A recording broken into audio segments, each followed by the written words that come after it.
Hey there, wargamers, and welcome to today's Age of Sigmar Battle Report. I am Luca from MiniWarGaming.com, joined by Drew in this 2,000-point battle report. It'll be Soulblight Gravelords against Stormcast Eternals. And in the MiniWarGaming Vault, paired with this game, we have more Age of Sigmar content. If you're curious to check it out, it's the Sons of Behemat up against the Stormcast Eternals, allied in Gotrek Gunnarsson. Click the link down below to get yourself a 7-day free trial and check it out.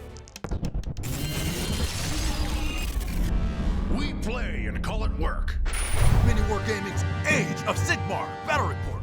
Getting to dust off the Soulblight Gravelords for myself, I will be playing the Virkos Dynasty in this game. We have a couple of core battalions, the Hunters of the Heartland, as well as a Warlord battalion, giving me an extra enhancement and strategist. I'm going to take an extra artifact. Leading it all, we have a Vampire Lord on a Zombie Dragon. He will be the Pack Alpha. He's my general. He'll have the command trait, as well as Arcane Tome, just to allow him to cast a second spell. He will know Vile Transference with the new errata from the Lore of Vampires. Leading with him, as my sub-commanders, we have a Vampire Lord with Song Siran as the artifact of power, as well as the Flaming Weapons spell on my favorite little Vampiress. And then the other vampire helping out, we don't talk about him too much, but he's cool, I guess. He's gonna know Spirit Gale, nothing else fancy on him. Now, for my battle line choices, we have 2 units of Death Rattle Skeletons, both reinforced, and we have 2 units of Dire Wolves, not reinforced. We have a little wee unit of Fellbats, and then for heavy hitters, a couple of units of Graveguard, both reinforced. I'm running one with Crypt Shields and one with Great Weapons. Now, both of them will be Hunters of the Heartland, as well as one of the Death Rattle Skeleton units. And that there is my Soulblight Gravelords. Let's go take a look at the Stormcast Eternals. Today, my 2,000 point Stormcast Eternal list, I have a general who is the Lord Relictor, who is carrying the Arcane Tome with him. He will have the Prayer Translocation as well as the command trait High Priest, so we can reroll if I fail. Joining him is a Knight Incanter who has the spell Thundershock, and watching them from up above is the Celestin Prime as usual. Over to my Hunters of the Heartlands battalion, it'll be occupied by Fulminators, a squad of 2 of those, and 2 3-man squads of Annihilators with shields and hammers. My battle line will be a unit of 5 Vindictors, 5 Liberators, the 10-man unit of Sequitors, which has the Redemption Cachet, and 4 Great Hammers. Rounding that out is going to be another 10-man unit of Liberators with 2 Great Weapons, and they are going to be Hammers of Sigmar. Today, Drew and I play Tectonic Interference. We have 3 objectives in this battle plan. This is from the General's Handbook 2021, if you're curious. All of them are prime. None of them may be removed. Important to point that out. And it has a special rule for alpha and beta objectives. So they are numbered 1, 2, 3 from left to right as you're looking at it. And at the start of every battle round, before you know who's going to take the first turn, you're going to roll a d3. And whatever the corresponding number is, that will be the prime objective for that battle round. It will change every battle round, so it'll change 5 times.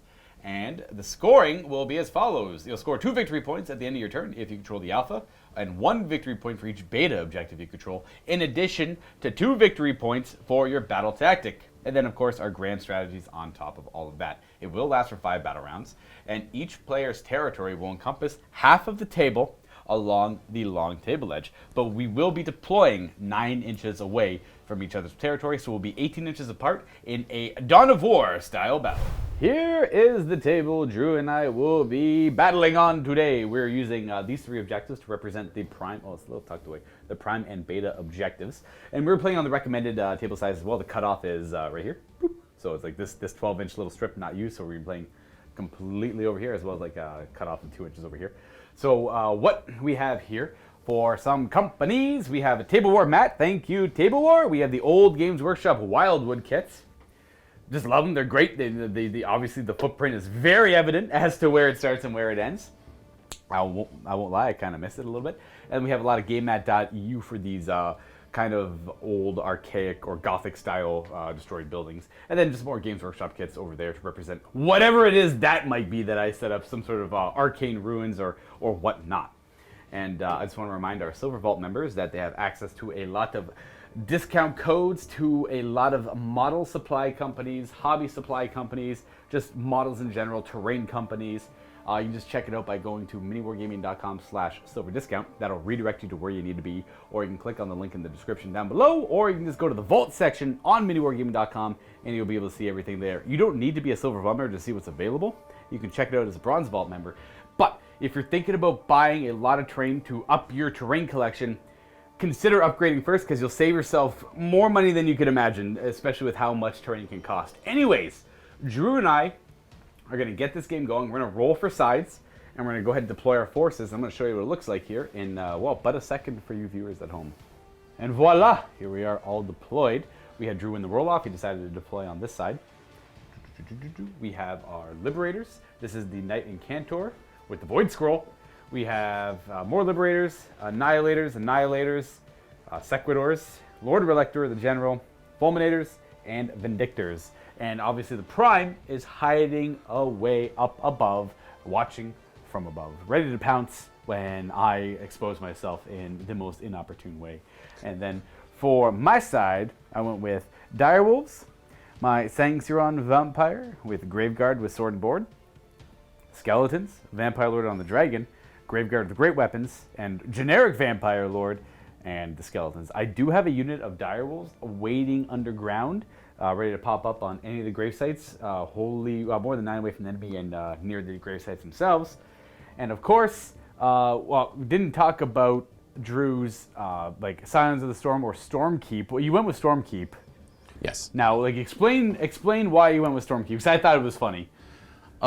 So the way I use Stormkeep is I've always been a tanky player, and I just like to take wounds, and that's kind of the way that I really enjoy playing my Stormcast list, because Liberators are big and chunky, and they should be able to take wounds, and I love Liberators. Right. So now I just slowly march up, take a ton of wounds, and live through it. So. And then get more models for the objectives as well.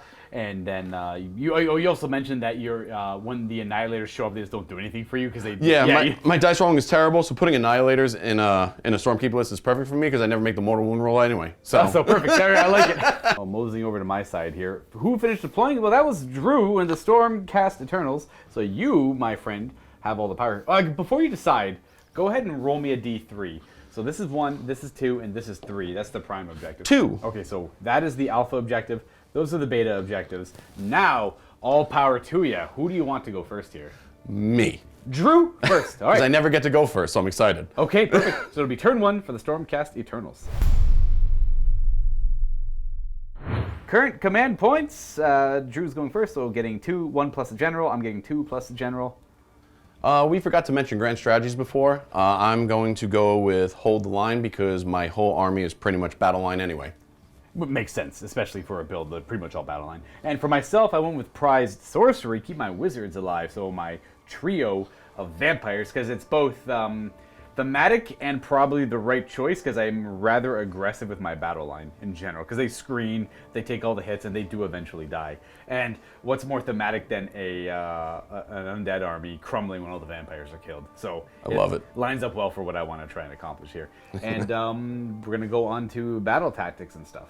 All right, sir, battle tactic. So for this round, I'm going to do Ferocious Advance. I'm going to advance this squad of 10 Liberators, this squad of 5 Liberators, and the Knight Incantor, and end them all within 3 inches of each other.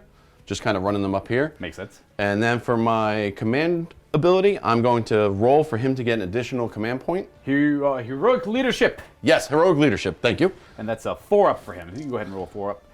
And good luck to you and his speech. Okay, yeah, that's a 6. That's a 6. Sorry for any glare. If I hold the camera a little, like it's like, look at the angles here. So like if we're talking about like so boop, no glare, glare, no glare. It's just so weird. It's so fine on that. But that's a 6. We're good there. I too will go for Heroic Leadership. Doesn't really matter what I do. Like you have 1 wizard, right? He also counts as a wizard because he has Arcane Tome. Oh, what spell did you take for him, by the way? I didn't know. The way I read it was Arcane Tome is you just get Mystic Shield, Arcane. Mystic Shield, Arcane. Yeah. I'm used to putting on all wizards they're already wizards. Sorry, you're right. Yeah. So you got Arcane Tome, so you got 1 there. And as I mentioned before, he has the Thundershock, which is within 12 inches. I choose an enemy unit. They're -1 on their wound rolls. So I don't need willpower, so I'll go leadership as well. And I just immediately forgot 2 things I wanted to mention. So I didn't do it in the army voiceover, because I forgot to add it to my list. I do have a Burning Head, the Endless spell. I'm going to go grab that in a second. And on my army list down below in the description, you might notice that he has Amaranthine Orb. I forgot that Vile Transference got eroded, so he actually has Vile Transference instead. So that's the one where I deal mortal wounds on 6s, I pick an enemy model or unit, and then he kind of saps that life force and heals a little bit of wounds as well. I just want him to be able to heal. Yeah, you did mention that when you did the army. Yeah. Okay. Yeah, that's right. That's right. Yeah. So, but if anyone's curious in the description, I meant to take Vile Transfer. I want to try Vile Transfers. It's not going to work super well against your list because you have like your highest wound characteristics around your characters and the Fulminators and the Prime. Because I roll a d6 equal to the wound characteristic of the target unit. So like yeah, and then for every 6 I roll, that unit suffers a more wound, but I heal that wound as well. That's nice. It's cool. Better against monsters and things. It's very like that. vampiric. Exactly. And it was always one of my favorite spells on this guy because he already heals so much. So another way to heal is ideal. I guess. That's great. Yeah. And yeah, let me go get my my burning head. Here it is, my burning head. I just didn't talk about it in the voiceover, but it's there. So another thing to talk about, my Triumph is inspired, and so is the Stormcast, but the Stormcast, actually get it, I don't. I'm at 1980, I believe you're 1970. 1970, 10 less. So it's on you to remember to use it, though. Well, might not use it then. It's difficult, it's difficult. And leadership. Oh, my guy's like as good as giving speeches. Okay, so 1 extra command point for the Stormcast will be 3 to 3. We got the little marker, the D4 beside him to represent he could throw a free command ability there. And yeah, proceed with hero phase stuff, I guess. Okay, so where are we starting here in the hero phase? We're going to start with my general, the Lord Relictor. First thing we're going to do with him is we're going to try and cast Mystic Shield, because he has the Arcane Tome. It's a great artifact. On the Sequitors. All right, good luck. Needing a 5. You got a 6. A 6. Do you want to dispel it? I will try my best. I roll also a 6. I don't get a plus to that, so no, you have your Mystic Shield. Okay, so they will be Mystic Shielded. Just to mark that, I'll put the D12 right here so we know. Yep, so they're going to have +1 to their save, which is amazing for them. And then I'm going to do Translocation on them. Ooh, the prayer, yep. Because he has the High Priest command ability, if it happens on a 2, but if I fail, I can re-roll. Okay. He gets it on a 3. Perfect. And then we'll figure out where we want them. Just translocating to there, just getting into the position they want to get in, and then is it the front? Is it both ranks within 6, or is it the front one? Both ranks are within 6. All right, cool. And they, because that objective is within not wholly within, but within the territory, they actually count as, is it 3 models each? If it's in my territory, they count as 3 each. Yeah. We can double check to make sure it's not wholly within, but but that is partially within my territory. I believe it only needs to be partial. Okay. So that's 30 models on that objective right now.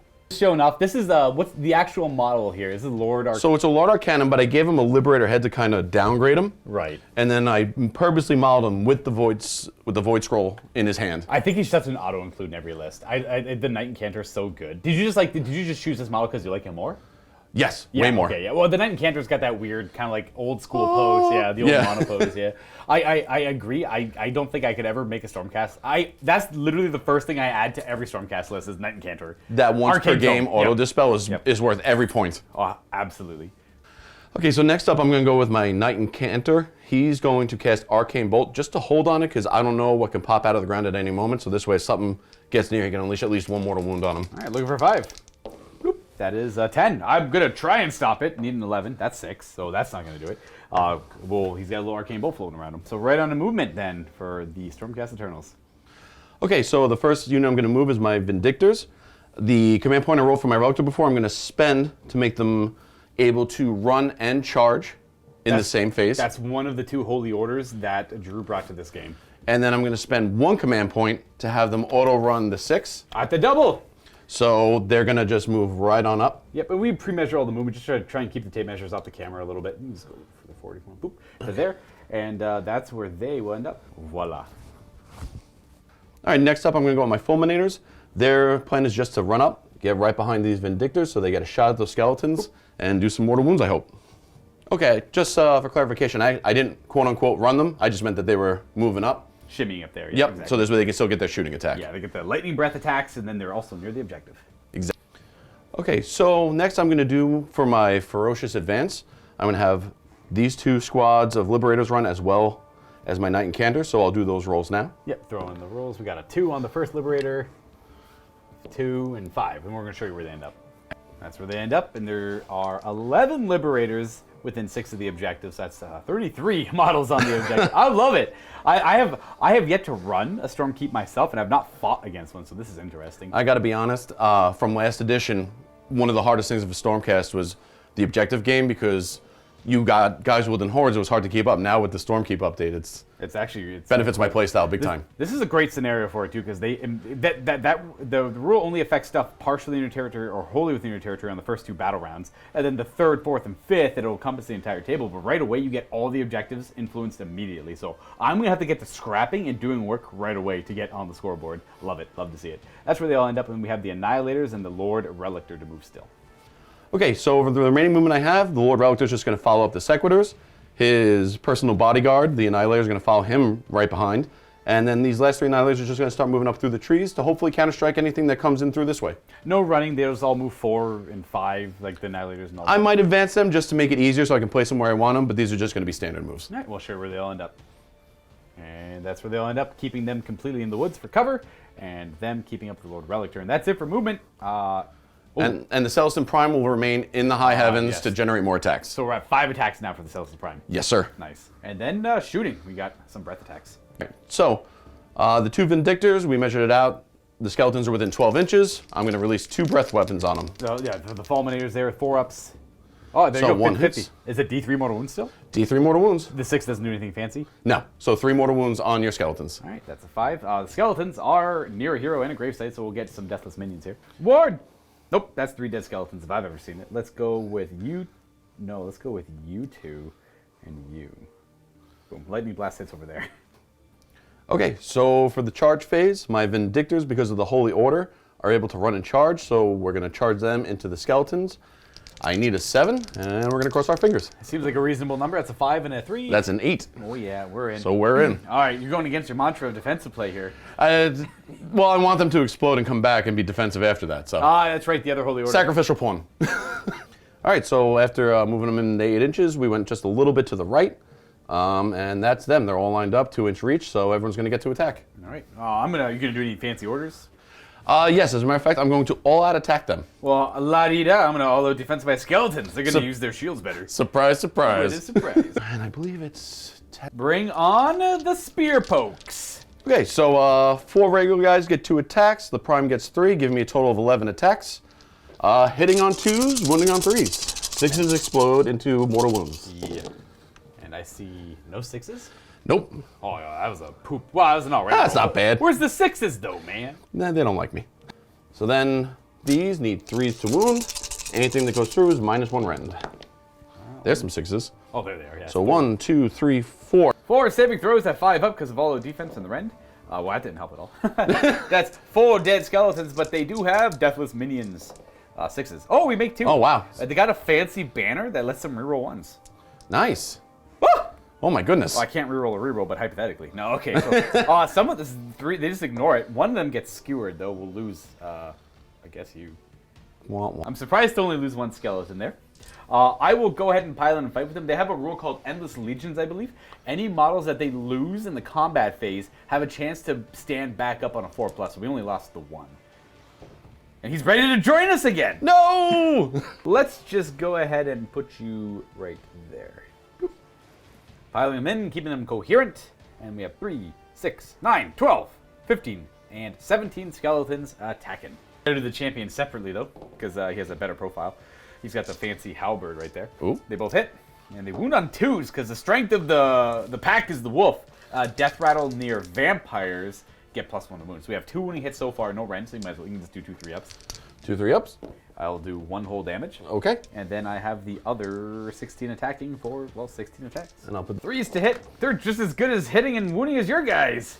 It's surprising. But I don't do the mortal wounds. They normally wound on 4s, but they get the bonus to wound. Don't worry, I didn't do any more. I don't mortal wound either. That's true. That's true. 4 that was not a 4. That was a knock. 4 wounding hits. 3 pluses. I do a damage. I slay 1. And then yes. Did you want to put the wound on a front guy to do the thunder strike against them, or? Because it has to be within an inch, I believe. No, I'll keep it back here. It's fine. That guy He does. Yep. That's all I've got. Then that is combat. Yeah, is this guy? Yeah, he's within 3, so he's gonna like. I guess he'll pile in to here, but not swing. He doesn't have range. Yeah. I put him a little bit too far forward. What I'm gonna do is I'm actually piling the full 3, getting closer. Still not able to attack.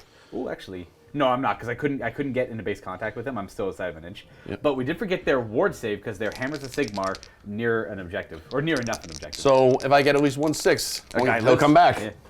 And we got a 4 and a 3. Nope. Okay, nope, not quite. But it's worth noting. And now we go to their Battle Shock. They did lose a model. Are they Bravery 7? That's what I'm double checking. I'm pretty sure They are Bravery 7, confirmed that, but the Soulblight Gravelords have a rule called the Reanimated Horror. So any Deadwalker unit, which are the dogs, or Death Rattle units, which are the skeletal ones, reduce your bravery for each unit you're within 6 up to 2. So you're near them, and you're near all 3 of them, but I can only cap it at -2. So the Bravery 5 right now. I will spend the CP to have them stay. Inspire! Well, Actually, nah. No. You know what? roll I'll it go up. for it. Roll it up. See what Alright. happens. I think it's just Live a- dangerously. 5. A 6. So you 1 runs. Because they are Bravery Yep. 5. Oh no! Bye. And for anyone curious at home, that used to count as being slain back in 2nd edition, but that's just being removed from play, not slain. So no Blaze of Glory. And we're on to scoring, where you are on that objective, Yep. that objective, and that objective. So that's 4 points, because you're on both of the alpha, betas and the alpha. Well, I get, 4 points for that. And then my Ferocious Advance. Ferocious Advance, pardon me. And that's 6 points on the first turn. It's going to be hard to wrestle you off the objectives as well. So very interesting, very interesting. So 6 points for the Stormcast Eternals. We're going to go on to my turn 1. We're both going to gain a command point.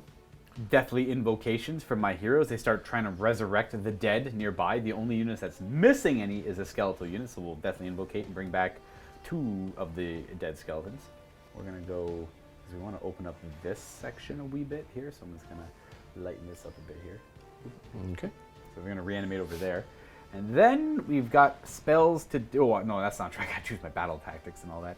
So we're going to go Ferocious Advance, same idea. Them, the vampire, and the dogs are going to all run and end up within 3 of each other. I'm probably not going to commit too far forward, if I'm to be completely honest.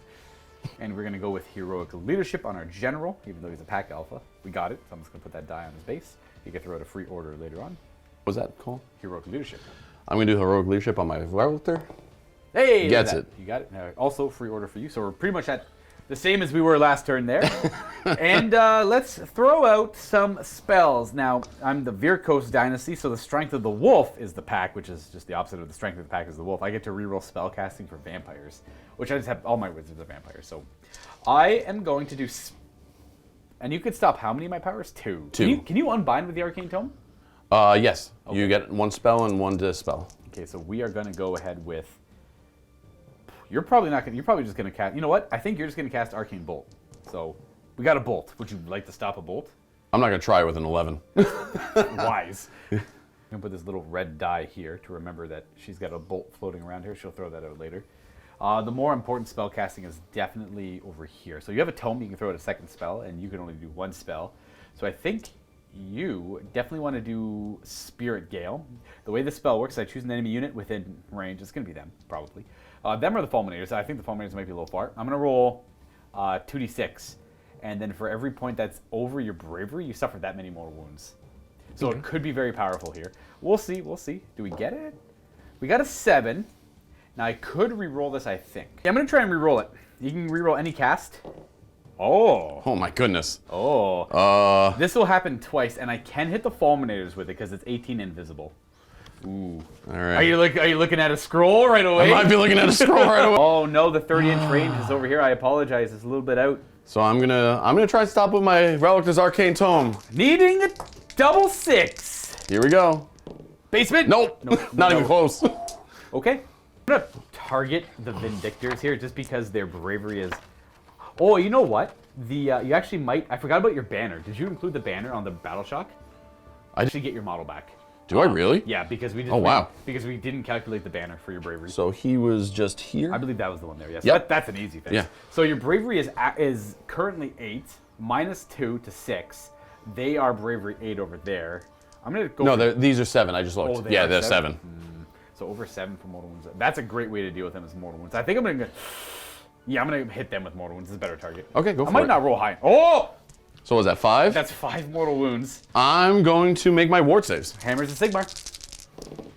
I make none. Okay. So one guy takes 5. And then the 2nd Spirit Gale, 11.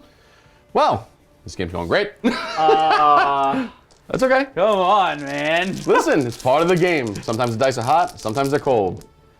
Make none of them. 10. So that leaves this guy with 2 left on him. Oh my gosh. Still feels horribly dirty, regardless if it's... Oh, okay, I've never seen Spirit Guild do that well. Anyways, we're going to go on to this wizard who can cast Vial Transference, Arcane Bolt, or well, can't do Arcane Bolt, Mystic Shield. We're going to Mystic Shield. We got it with a 10. Okay. We'll keep that. And the other spell is Hammerage, which is... Yeah, so that does go off there. Do you want to stop this one with... The Mystic Shield? The Mystic Shield of the Incanter, or wait for the... Sorry, it's called Curse of Sanguination, but it works like... No, you can let that Mystic Shield go. All right, so I will put the Mystic Shield on the Vampire themselves, because you never know where that pesky Celestin Prime will show up. To remember there's something on him for Mystic Shield. And then we do have to correct one mistake back here. We rolled a little bit too many dice for Mortal Wounds on the Fulminators. They would go up to one less. They should have only rolled 4 on the 11. So he's got 3 left. 3 left, yeah. So we are then going to cast Curse of Sanguination. Got that with a 9. This one does not double cast. I will just stop it. You're going to avoid this one? Yeah. Yeah, it just does. Yeah, I guess I can't. Because I don't want you to pound him down. I want to stand a chance. Yeah, because it'd be a mortal wound, and then it'd be like a 4-up. Yeah, you're right. Okay, so we're gonna avoid that one, void scroll, to stop the Your dice are on fire. They're like way too good right now. Your casting dice man. are ridiculous. I can't imagine that. There's no way. I tell you in what. Any of the hells that keeps up. I'll tell you what. You give it back to me in failed armor saves, we're okay. Okay, that's fair. That's fair. There's still a lot of game to play, and there's still a lot of room for failure. We are gonna go on to movement, as far as I am aware. Well, we're going to start with the basic stuff first. We're going to run the direwolves. We're just going to run all 3 of them. They're going to move forward like just enough for her to throw an arcane bolt out later on. So we're going to run the dogs. We're going to run the vampiress, and then we're going to run the graveguard. Boop, 5 and 3. I'll show you where they'll end up. They're going to go somewhere there. There we are, nice and happy. And then we're going to move the skeletons in the middle. They will run. An extra 3. Surging forward, not doing anything about the objective, mind you. I can't yet. But we'll get there. We'll get there. The zombie dragon. Well, where does the zombie dragon wants to fly in this direction. And we have to stay 3 away from the Vindictor over there. These skeleton warriors are going to accomplish nothing while engaged with the Vindictor, so they are going to retreat from that combat. Alright, so Drew is kind and let me, before retreating them, I actually have to move the Graveguard first because they weren't able to back up and get outside of 3 inches. Well, those guys were all fine, but these ones had to, the Graveguard had to back up a little bit over here to make room for them to fully back up. We're going to keep the Vampire Lord engaged in combat, and I am going to move these Fellbats over here. We're going to run them. Wee, 1. Nice. It's going to flap to the other side of the building and just staying at like the edge of the battlefield here. Alright, now I'm not going to bring my dire wolves on from reserves yet. Now that's for later. We have our Ferocious Advance completed over there. We moved everything else over here, so we're going to go on to shooting. The Vampire Lord on the Zombie Dragon has a Pestilential Breath attack. Pretty short range, so the only thing I can breathe on are the Vindictors. So, as a rule, that before I rolled a hit, I have to roll a d6. If I roll under the amount of models in the unit, it just automatically hits them. So it has like a weird re-rollable hit ability. So I rolled a 3. That's less than the amount of models I hit. It wounds on that. I think it wounds on a 2. It's Rend 3. All right, and then the 6-up save then with a Rend 3. Okay, here you go. Up. 1 save. 1. Come on, baby. Nope. Oh, it's a 3. Okay. D6 damage. It does 6. 2 die. 3 die. They're 2 wounds each. Hold on. 2, 4, 6. Oh, ward saves. Ward saves. Here we go. For Sigmar? Hey, you made 1. I make 1. All right, so only 2.5 die. Only 2.5. So we'll get rid of you and you. All right, and then 1 wound on probably the banner, I assume? Yes. Keep the prime fighting? Yeah, because he's handsome. All right. Or she in this case. In this case, yeah. I have no other shooting attacks. We are simply going to charge. We'll start with the Graveguard declaring a charge, because why the heck not? They're going to go 5, but they still have the old school musician, who is right there, and they get to go 6 instead. Charging like that, these guys were never going to be able to make it in, so I'm just chaining them out this direction a little bit, keeping them all base to base so that they're keeping coherency. And then we'll declare a charge with the Vampire Lord. 10 bikes! Alright, in we go. I'm rolling so well. Alright, we'll end up there with the charge. I have no other charges I want to do, so we're going to go into the fight phase. At the start of the fight phase, he's going to let his Arcane Bolt rip for 1 damage on them. The doggos, well, they have Deathless Minions. Taking that damage for sure. With 1 wound left on you. Yeah, you know what? Nothing's probably going to get within 3 of her before my next hero phase, so she's going to unleash an Arcane Bolt into the Liberator. No, The Annihilator. If I'm within 12, I'll say the Annihilator. That's 1 mortal wound on 1 Annihilator. You're near an objective, I believe, so you get a ward save from the Sigmar. Let's just double. Indeed, they are. 6 up. Nope. 1 whole damage. We'll take that off. Okay. And then the mortal wound on the guy in the back there. I am going to start fighting with, I guess, the Graveguard. They'll pile in and swing first. Go for it. They'll take the glory from the Vampire Lord. They pile in. I got 3, 6, 9, 10, 11 attacking. These guys back here are not. I will. Oh, sorry. That's all good. All out defense on the Vindictors. I will use my heroic leadership for all out attack, I guess. To get +1 to hit. Hey. So there's 11 models. It's 23 attacks because the Seneschal hitting on 2s for all out attack. Bloop, bloop, bloop, bloop, bloop. Before proceeding, they're a little too far away from the objective to deal out mortal wounds to me as a Redeemer unit on an objective as I charge them. Because they have like a defensive, I'm not too sure what the rule's called, I can't remember. These are 4s to wound because they're great weapons. And then I re-roll, I get +1 of wound because the strength of the pack is the wolf, vampires are nearby. So 3s to wound here. The 6s are mortal wounds in addition, so that's 3 mortal wounds in addition to 3, 6, 9, 12, 14 saves. 3 ward saves first. Make 1. All right, so there's 2. There's only 1 wound left. So And these are 14 3-up saves. Each one is 2 damage. all right. Stranger things have happened. 14 dice. Strange. At minus what? 1? -1, so still 3 up. 3's up. No, totally dead. Oh, you have a ward save though. Oh, wait a second. That's not a bad roll. Only 2 go through. That's actually not terrible. There's 1 3. more 2 in there, yeah. But Yep. these are 2 damage each, so it's Let's. because of the. Can I make all the 6s? You could. Ah. Not quite. But that means I freed up a Redeemer unit for you to use Holy Order for them to come back next turn. Well, I am going to explode on your Vampire Lord. Yes, that's right. And you get to throw 3 dice because they are Thunderstrike. And I'm going to take Whoa. 3 mortal wounds, eh? All well, right. That's not very cash money of you. All right. I take all 3 then. All right, it is what it is. All right. Well, crap. Bloop. Goodbye. I probably should. I forgot about. I should have attacked with my vampire because he heals if he kills things. That's okay. He's got, I think, 11 wounds left. 11 entire wounds left on him, and that is for his Mystic Shield. We're done all that. We're done. Yeah, we're done. I don't heal anything because he didn't kill anything. The Graveguard where the murderer is there. But you definitely wrenched that control point from my grasp. I do. I have the Vampire Lord himself counts as 5 models. I might have a skeleton or 2 in range as well, but that won't matter because there's only 1 Fulminator. Because Spirit Gale got them something fierce. Boo. Yeah, boo indeed. No running away on him, and I do complete my battle tactics, so I'm going to be getting 3 whole victory points this battle round because that's only a beta objective. Are you ready for that priority roll off, my man? I need this like you wouldn't believe.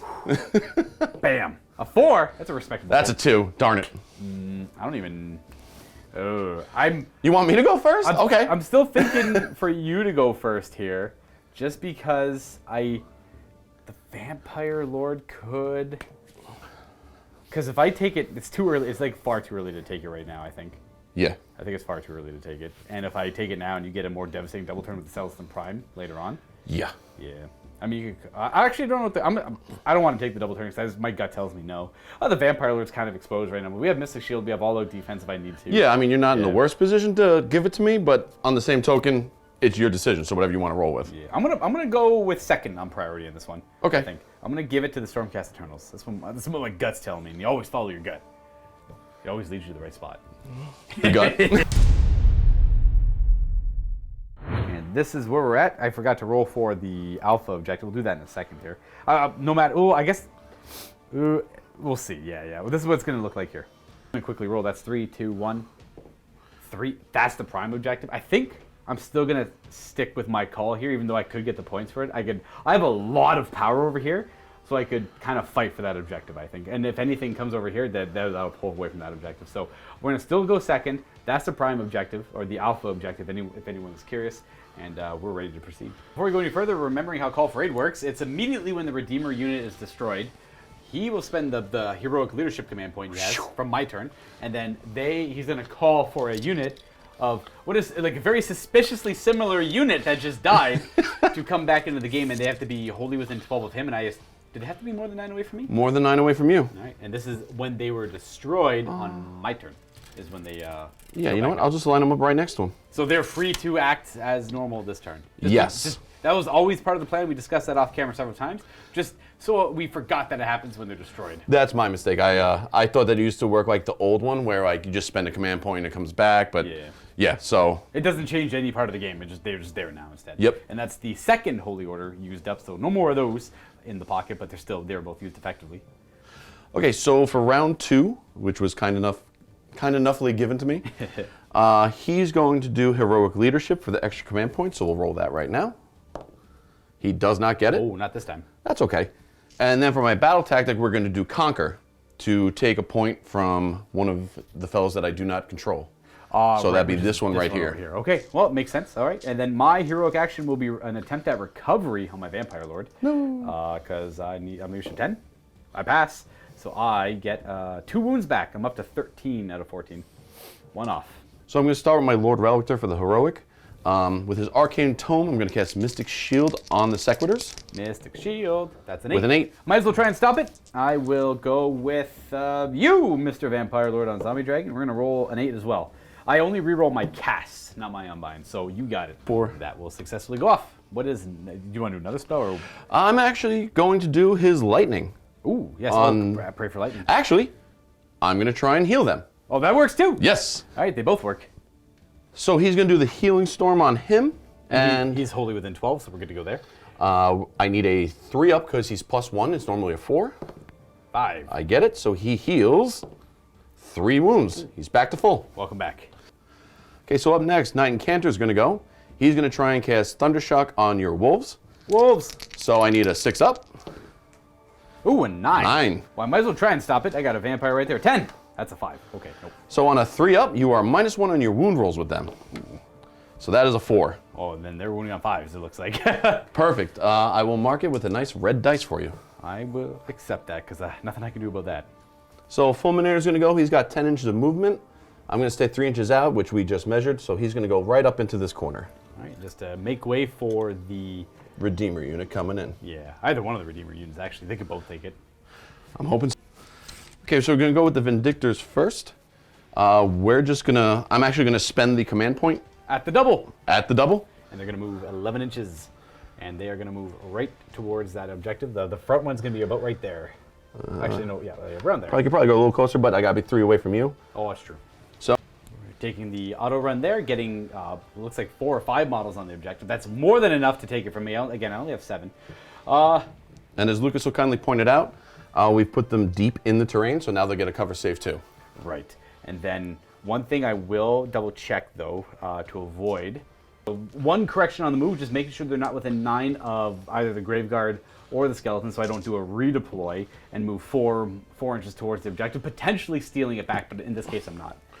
And this dice you can ignore, that's just holding him in place so he doesn't fall off the side. Yeah, so he doesn't like get banged on the table, doesn't bang and he falls forward. He's okay where he is, but it's suspicious. So the die is supporting it. All right, so next I'm going to go with my Sequitors. They're just going to do a fancy sideways dance in the same exact formation that they're in, just to bring them over so they can go to either objective that they might need to grab. Roll. I'm not going to redeploy off this one because it's gonna. I could get more models on the objective, but that's going to bring it closer for the Annihilators to come in and, well, annihilate. So, plus I'm just barely wholly within 12 of my vampires over here, so if I commit too much more movement forward, I'll be out of that aura. So up next, we're going to do this squad of Annihilators. They're just going to come around their brothers here. Hello. And sisters, because the Sacred Song Chanter introduced female Stormcast.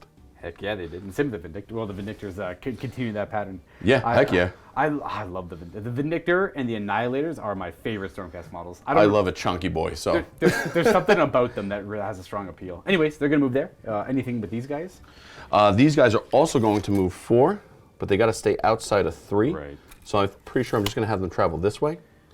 Hello. And stay out of 3, but kind of come around. So this way, if I get a nice dice roll, they might be able to go this way and do some damage. If it's a mediocre dice roll, I can still go here. Alrighty. And then I can't redeploy off either of those moves because they are outside of 9 inches of my skeletons. Relictor's not doing anything fancy. He's just going to get closer to these guys just to have a little more protection still, so there's something around them. And then next up is these Liberators. They're not going to get closer. They're just going to shuffle to the side a little bit. Make room for other Liberators to come in. Because why not have more bodies on an objective? We clashing? We going to clash? There's a good chance. Oh, heck so yeah. they're just going to shuffle over as well. All right, they're ending up over there. And that, what about the Knights? Knight Incantor, he's going to go here. And that's it. Nothing fancy. And that will conclude the movement phase. We got the big guys showing up. Just got to figure. This is where the Prime shows up. The Prime cannot afford to stay up in the sky for too much longer, but we have a great area to drop a comet over here. That's the end of movement. We're on to shooting. We got a Fulminator and the Prime. All right. I'll actually start with the Fulminator. Alrighty. He's going to take aim with his breath, breathe deep, and soak the Vampire Lord with a massive 6 damage. Nice. Wow. Oh, no, 6 hits. Sorry. Oh, that's the 4 up to hit and his D3. 4 up to hit. Yeah, it's D3 wounds. All right, D3 mortals. And I'll suffer 2. Deathless minions. I suffer 2. He's got back to 11. D6. The Prime, where are you placing this comet? I'm going to put it right in the middle of your Graveguard, Vampire Lords, and Skeletons. So it's a 3-inch aura from this point. Everything with that 3-inch aura will automatically suffer D3 mortal wounds. So it's the Skeletons, Graveguard, Vampire Lord, and Vampire Lord on the Zombie Dragon. Where do you want to start? Let's do the Zombie Dragon. Let's continue with that guy. Oh boy, D3. Maybe a 1. I'll take a 1. Minion? No, I still take the damage. All right. Down to 10. On the Graveguard. Graveguard. That's a 1 also. That's okay. 6 to ignore the damage. Nope, that's the dead Graveguard. Let's go with you, I guess. Okay. Why not? I guess so. And then the Skeletons or the Vampire Lord? Skeletons. All right. 2. Minions. Make 1, fail 1. We are going to lose a skeleton. We'll lose you. Which means for natural progression of increasing dice, hopefully he takes 3 mortal wounds. Please no. 1. Nope. Oh, he minions. Oh! Ooh. I mitigated quite a bit of that. And that will bring us to charging. All right, so for charges, first we're going to start with the Fulminator. Ooh, declaring charge. We're going to go 5. Well, which brings him right in because I put him 3 away. Oh, absolutely. So with the 2 extra, just for thematic looking cool, I'm going to put him there. Is he a Hunter of the Heartland? He is Hunter of the Heartland. Right. Nothing I can do about that. So we're going to roll for these Annihilators. They really need a 9 to do anything, so we'll see what happens. Which is bad for me. Ah, damn. Oh. Nice. Heck yeah. I'm going right in. Yeah, because if they go with the 9, that's 9 dice they throw for mortal wounds. Yep. My poor skeletons. So I measured this before when we were talking about the movement. They were like 9 1/4 out. Correct. Just So to stop the redeploy. They're just going right in. Welcome, buddies. And then do we immediately throw the 9 I believe we dice? do it immediately. Yes, we do that. 4 plus right here is fine. Yeah, 4 pluses for mortal wounds. That's going to be 1, 2, 3, 4, 5. We are near a character, so minions. We make 1. We have a banner. We make 1, so 4 of them are going to get crushed by that impact. You know what? We're not going to... Because if I lose my champion... No, that's not my champion. But if I lose even him, it breaks my coherency up. So we're going to suffer the 4 casualties for back here, methinks. This is the charge phase, so they do not get to stand back up with the Legion roll. Next squad, rolling. Next squad of Annihilators. Also, just let's see what they get. That's a 7. Are we thinking about a reroll? All right, so after looking at it, they're out of range of them, but I don't want to re-roll. I think I'm just send them into the Dire Wolves. And throw 7 impact hits at them. 7 more wounds on the doggos. And every 4 plus, that's 2! Ugh. Oh, Drew.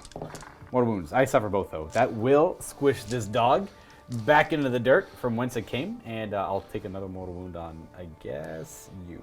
Works for me. Okay. And then this is they're at -1 wound still. Okay, next charge is going to be this unit of Liberators. You just need a 3. That good enough. Welcome to the world of just good enough. We're going to do these Liberators in 2 just to help out their buddies. 7! That's definitely in. It's okay, I just want to bring in a few. So they're in He's there. going to stay where he is, and Any other fancy charges? I don't think there's any other fancy charges. I think that's it. All right, well, now we're on to the combat phase. Do you want to start anywhere? Oh, no, I'm sorry. There is one more charge. Oh, there is one Forgive more. me. The Celestin Prime. Oh, of course, of course. Who goes, I will make this because I am the Prime. Ooh, so the Prime has a rule where before doing any type of hit roll, wound roll, save roll, run roll, or charge roll, be it 1d6 roll or 2d6 roll, Drew here gets to dictate what that roll is going to be. And I assume you want to be fancy. Instead of rolling 2d6, you'd rather just show 2d6 on that roll. Absolutely. So 12-inch charge. 12-inch charge, and that works once per player turn. So you could do that on my upcoming turn afterward. Well, not the charge, but like for auto hits or auto wounds or auto saves later. Neato burrito.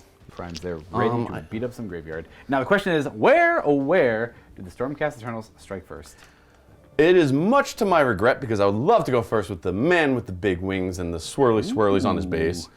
However, the Fulminator will not survive the Vampire Lord because your mount is bigger than mine.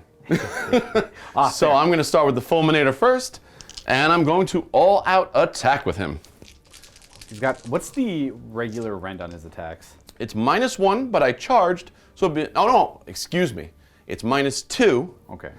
but because I charge, it's 3 damage apiece on the spear. I'll go to 4 up saves. Like, how much damage, sorry? 3, eh? 3 each. I'm going to issue all-out defense to the vampire. I just can't risk taking too much damage there. And he currently has Mystic Shield on him as well. So he's got a 3-up save with a +2 to his save currently. So I might go I should round out to about a 3-up in the end. So bring on the damage, my man. All right, so I need 2s. And that is, okay, 3 hits. And then 3s. Ew. Oh, man. 1 at -2. And I passed my save. I did not need the all-out defense. But we have the mount. Come on, Mounty Mount. The Drac. 2. None. Ah, oh, damn, what a waste of all. Some cold dice. You got cold dice, my man. So I take, okay, you know what? I didn't take damage. I'm happy with that. We are definitely 100,000% going to attack with the Graveyard Knights. And I believe I should. And then you would like to, so this is currently where we're at after the, and you're going to all-out defense there. Yes, sir. So your 3-up goes to a 2-up. I only have run 1, I believe, so you're back to a 3-up. I'll double check the rend afterwards once I get the attacks in. And so we pile in. We have most of them attacking. So 2, 4, 5, 6, 7, 8, 9, 10, 11, 12, 13, 14. None of them are the Seneschal, so it's just 28 attacks. So remembering, again, I haven't played this army in a while, that the vampires have an ability called Soul Feast, which could, or Blood Feast is one of the two. They would have 3 attacks a model. The Prime would 8,000,000% attack first instead of the Fulminator, which is perfectly fine. It doesn't change the course of the game all that much. I would instead... Do you want to choose maybe one of these units to go with first instead? Oh, that's an interesting way of going. This way there's still an order, but... That's an interesting way of going about it. It's actually up to you. You can get your command point back for all-out attack, and I get my all-out defense back, or... that's not a bad idea. I could just choose to pick over here. Yeah, I'll choose to fight over here first. Yeah, and then we'll just keep this as this what happened, you know. That's true, yeah. In the spirit of good sports, I will go, because I had forgotten to warn Drew about the +1 attack, which would have meant the Prime would have attacked first over here. So I'll just go with these skeletons first, I guess, because they might do damage. Remembering they have a rule called Endless Legions, I'm going to instead simply attack with the Direwolves, because I want them to fight after they've taken damage. Yep. Because on a 4-up, I get some of those models back. Sounds good. So we're going to go with the Direwolves, apologizing for all the jumping back and forth. And I'm not going to be able to get too many attacks, because they got to keep coherency. Piling in, we've got, sorry, this guy's wounded. Well, like one of those 2 there are wounded, doesn't really matter. No. 2 on the Annihilators, and then 1, 2, 3 on the Liberators, and then that one over there on those Liberators. 2 attacks on the 1 attacking the Liberators on its own, and then, oh, that failed. And then we have the 3 attacking the Liberators. We have a Doom Wolf as part of it. 3s to hit them, and 5s to them, because you have the -1. 1 whole wounding hit on Liberators. 3 up. All right, very good. Got it. And then I have 4 attacks from 2 models on the Annihilators, and nothing. Okay, well, I didn't expect much out of them. Nope, ignore me. Now we will go ahead and resolve the attacks of the Prime. And thank you to Luca for sportsmanship on this one. Now I have to make the decision of, I've already used all-out defense, so I actually don't have to make any decision at all. Proceed. Okay. So hitting on 3s? Yes, sir. Ugh. I'll have to rely on your cold dice. Yeah, that's what most people do. And 3 at -3. I get no save against that. So that's 9 wounds. 9 damage. But we do have, of course, the Deathless Minions. Let's hope that they are more death than deathless. I'll make 3. All right. We do have a banner, which 3. So that's going to kill 6 of my Grave Guard off. So to save myself the 2, 3, 4, 5, and we'll even lose the Seneschal. So it all stays the same. But at least I did some damage. Exactly.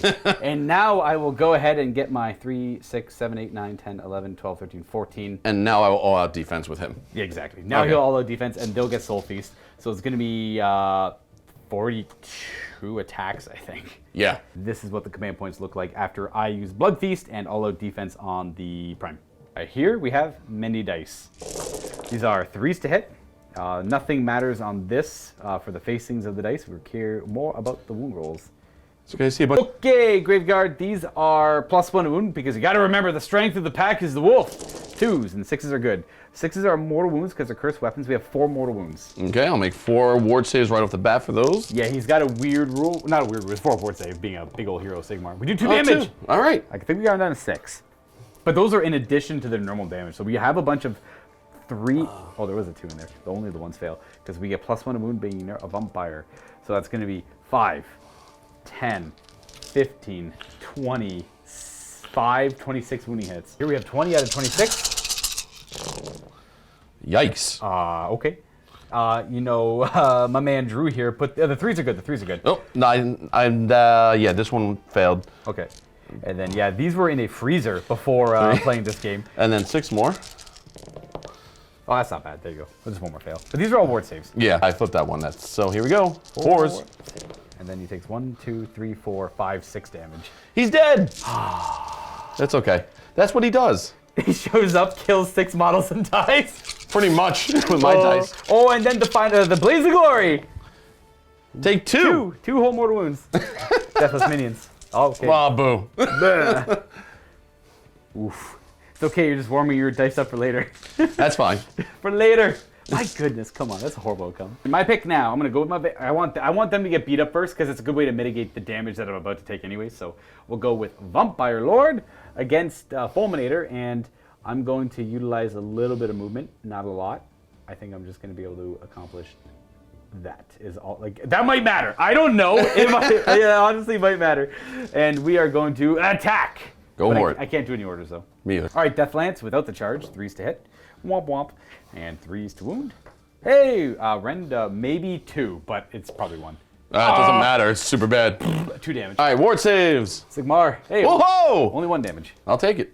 We only have 6 attacks with the sword-like claws on the zombie dragon, 4s to hit. Okay, not bad, not bad. I haven't seen any 3s yet, really. These are 3s to wound with a rend of 1. 3 wounding hits, rend of 1.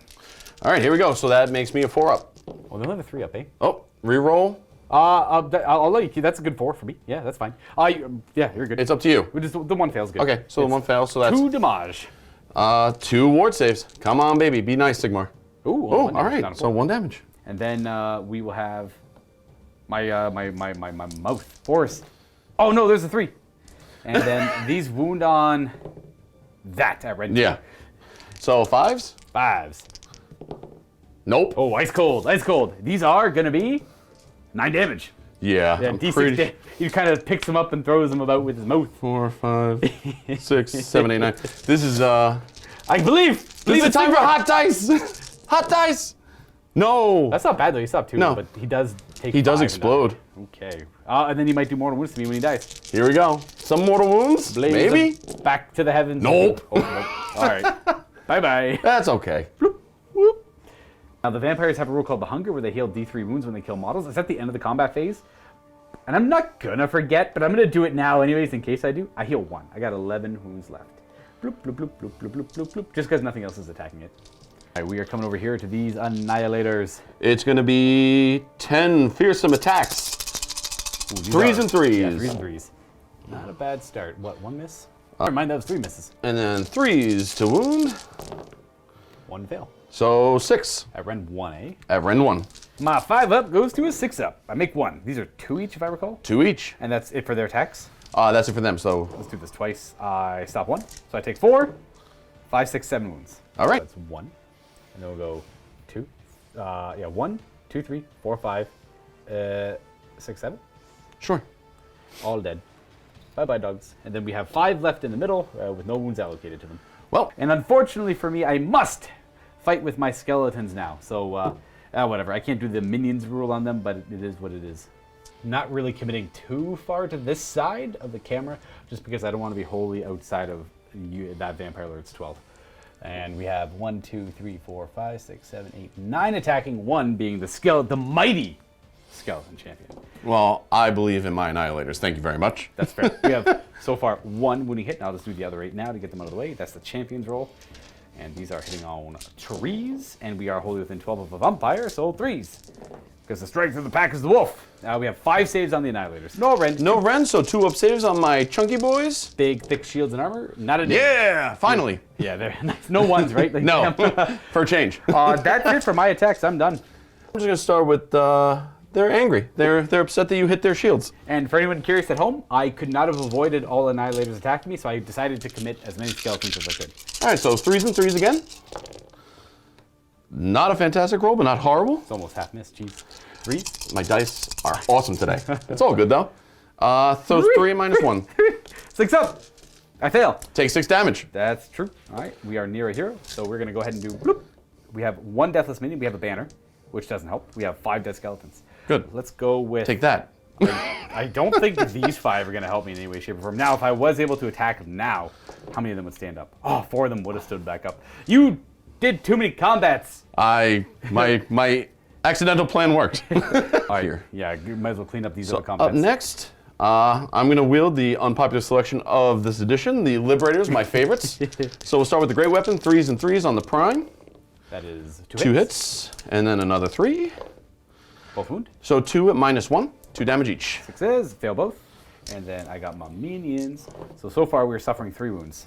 On the 2 guys up front, that's 2 attacks apiece, 3s and 4s. Got regular, boring swords. Oh, look, a couple of 1s. Who would have thought? That's okay. 1 and -1. Nope. That's, Well, take that damage. Minion? Nope, that's 3 damage. That's going to kill off. Well, I got 5 of them now, so I guess I'll kill you off and put a wound on you.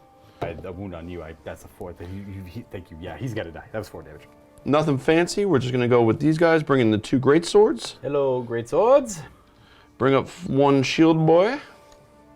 With great sword 1 and 2, 1 is on the Prime. So it's going to be 5 attacks at 3s and 3s. Okay. That went about as expected. We got 2 hits. And 2 wounds at -1. Fail both. 4 damage. 4 damage. 3 are going to go through. And then we have the regular sword. 1 hit. Nice. Hey, 1 wound. -1. Rerollable pretty much. Okay, we just take the 3. Okay. Which will slayeth that dog. And, did you get within 3 of it? Did you want to get within 3 of my vampire? Or No, that was not the plan. then you can back that butt up a little bit. Now, she does have a rule where she gets D3 extra attacks that she charges. So you can circumvent that, but you kind of give me 2 rounds of combat, so Meh. this is still better. Meh. Yeah. All right, so we're not going to bring that guy in, and we're going to take a 3rd wound on the not Doom Wolf. We will lay low the Tyrant. Oh, right. Did these annihilate? I don't think they attacked. They only charged. No, they attacked. Are you sure? Pretty sure. Yeah, they went. I'm sure. No, they didn't attack because we went first with Fulminator and then the Lord Selznick because that was very important because we had to correct that a little bit. And then you went with them after I went with them, and then you only started doing over here. Yeah, so they Okay, didn't so then attack. they're all just going to... Scooch on in and hit me with. We'll start with him first, coming to the back, Making room. making room. Now you would be getting that, but they've already attacked, so Yeah. it doesn't really matter. Yeah. Well, actually, that stops. That's actually probably smart because then they have to pile in. Then they have to pile in, exactly. See? Yeah. Again, I do great accidents. So we have 3s and 3s. Okay, that's not bad. That's about average. 7, that's okay. That's not bad. And then another set of 3s. 7 3s would be great. 5. 5 of them. It's probably the best they've ever done. That's all go through. That's many damage. 10 damage. So that's 5. They're dead already, but that's 10 damage in total. Yeah. They are dead as dead can be. Perfect. That should conclude all attacks. These guys cannot pile in. They've already done so and murdered a key character in the game. We are going to go with our battle shocks. You don't have to do any. It's your turn now. I like to keep it simple for you. That's why I just let you wipe whole units, you know? That's fair. I appreciate I that. let you do that. I do have a battle shock to do on the skeletons over here. What's their leadership? Not, it's 10. But So maybe. You're going to use the Pack Alpha command trait on those skeletons. So they are going to inspire, and they do not need to flee. And I don't believe I need to check. Oh, no, they did lose 6 models. They're going to roll a 9, and they're okay because they are bravery 10 because death. And Pack Alpha, if anyone's curious, command trait, I get to issue 1 of any command ability from that vampire per player turn without spending a command point. Okay, so with the scoring part, I have wrested this from you with 100%. counting as 15. I still have enough in here to outnumber you here. Oh, 100%. And this is at least 48 models counting. Yeah, that's all yours. So you're going to get 4 points for the objectives plus the battle tactic as conquest. So that's 2, so it gives me 6 points. Ooh, another 6-point turn. That is not going to be easy to recover from, but we are going to try our best. Makes up for my dice. This is very important for me to get some points. Absolutely. So I think I can get 4. And I don't know if I can wrestle control these ones away, but I'm going to try my damn best. And we're going to go on to Soulblight turn. Okay, so on turn 2, I go up to 2 command points. Drew goes up to 1 because both of our generals are still alive, but the score is currently 12-3. But never count Soulblight out yet, baby! Heroic actions, amongst other things. Battle tactic is easy. We're going to go with Conquest. We're going to take that back. We're going to keep wrestling control of this objective back. Boo to you, sir. It's all part of the Master's plan here. And then we're going to go with Heroic Recovery on the Vampire Lord, because I do not want it kind of slinking around with low wounds. Close. Almost failed. I've seen the 6. I'm going to heal 2 wounds, back up to 13. And I'm going to do the command point, the heroic leadership. Got it. You got him. You put a little marker behind him. You get to throw it a free order, just like my pack alpha guy. And done. That's the prime. That's the alpha objective. We got to get that one. All right. Oh, you know what I forgot to do? At the end of your turn in your battle shock phase, because I have a summonable unit that's dead on a 5+, actually a 4+ because I killed. It's a +1 for every unit of yours I killed on that turn. I get a unit back. Half the unit back. I fail. Okay. So now my turn. Sorry about that, everyone. That did get errata to work on both player turns because it kind of sucked before. And hero phase. Let's do some hero phase stuff. I forgot about the burning head last time. You can just put that anywhere. Damn, that sucked, man. My poor Graveguard. State of the game. State of the game. Ooh, yes, start Deathly Invocations at the start of the hero phase. That's where my vampiric heroes, or just my heroes in general, start bringing models back. So she's going to target this unit of Graveguard to bring back D3. We get 2 Graveguard back. They are already engaged in combat. We're going to bring the Seneschal back and a regular guy. And we are just going to slink them a little bit forward to keep coherent. And just get a few more attacks on these Annihilators when that comes up. And we're going to have this Vampire Lord target several units. Each unit can only ever be targeted once. We're going to go with him targeting these Graveguard, and he's also going to target those Skeletons. And we're going to get back D3 Skeletons, which is 3. And then the Graveguard, we're going to get back also 3. Nice. We're only missing one of these Graveguards, so we're just going to place him right here. Keep him coherent to the unit. And we're missing 2 of those Skeletons, so I'll target these Skeletons with that Vampire Lord, and we'll get back those 2 Skeletons as well. You can't keep a good skeleton down, my man. That's what I hear. So that's all back and proper. I just got to add the 3 skeletons over here. Just adding 3 models back over here. And now we're on to the spell casting. Now, literally every spell I want to cast here is crazy important because I need to start dealing some mortal wounds over here. So Burning Head would be an amazing option. Just throw out the Burning Head, just explode on the Stormcast Eternals over there. But at the same time, I could cast Invigorating Aura. I'm still missing 5 of these Graveguard and get 3 of them back. We have a Spirit Gale over here. I'm absolutely going to cast on those guys because they are susceptible to mortal wounds.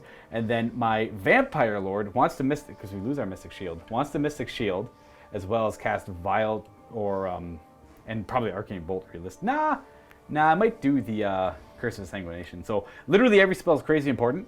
And we'll see if I can get as lucky as I did on the first turn.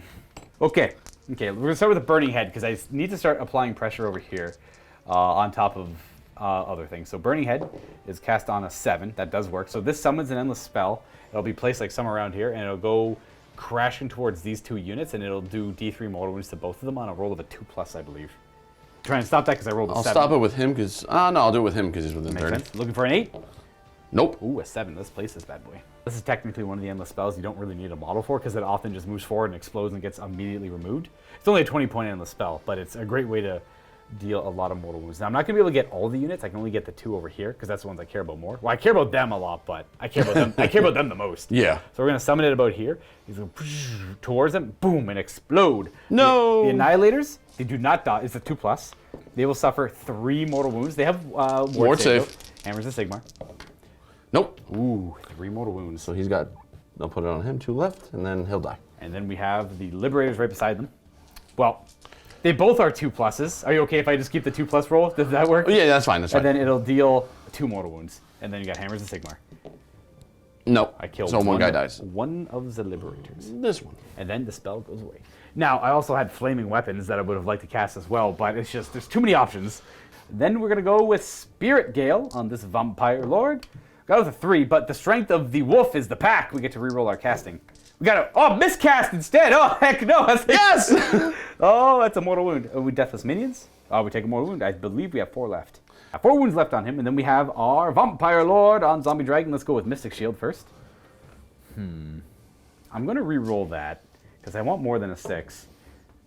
We're going to keep a 6 because the rules of the game say I must now. What is the... The other spell, or the other spell is the continuous mortal wounds on a single model. So if I target, say, all right, so then I'm going to try and stop Mystic Shield because I would like him not super powerful. I get that. From Senior Relictor. You do? An 8. No Mystic Shield, so we're going to try Vile Transference. Nothing's in range, so we're going to do... I can either do Arcane Bolt for D3 mortal wounds, or I could try and gamble and get Curse of Sanguination off on them. I'll try Curse of Sanguination, I guess. So mortal wound, then a 4/4 mortal wound, then a 4/4 mortal wound, and it'll kill 1 Annihilator. Yeah, curse. We got it with a 7.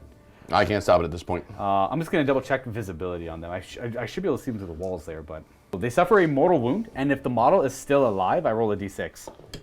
On a 4-up, they suffer a mortal wound. If the model's still alive, I do. Still alive? Yeah, so he automatically takes 1 mortal wound, +1/+1. So you have the Hammers of Sigmar. Oh, so it's 3? Yeah. All right, so... Well, now here's a question. If it stops when I save it, after the first one, do I roll to save it? I think you do. So you just go ahead and roll the first one. You take a mortal wound, and then the second one is the same thing. No. And then the third one, can you live? No. Oh, he dies. I'm going to explode on them, though. That's fair. I can't stop that. And you get to throw 4 dice. Come on, baby. You got the Thunderstrike keyword. Oh, 2. Oh! I ignore 1. Take that, skeletons. That's got to be the only time I've used that spell and it's worked. I killed an It's okay, because it did 3 to me and 2 to you. But I ignored 1. No! Rats. I think that's my hero face. Still a good trade. Yeah. We're going to go ahead and do our movement now. Oh, that 2 is, again, holding up that model over there. I do not have Mystic Shield, eh? Very fascinating. Not in love with that, but we're still going to commit. We're still going to scrap because we love scrapping. So let's move the Vampire Lord. Vampire Lord. I had to face him that way because the wings wouldn't work otherwise. Would you like to redeploy anything not engaged? Yes. All right. No. That's your... Oh, you have no. You do have that free one. Jizz. All right, who's going to get the redeploy?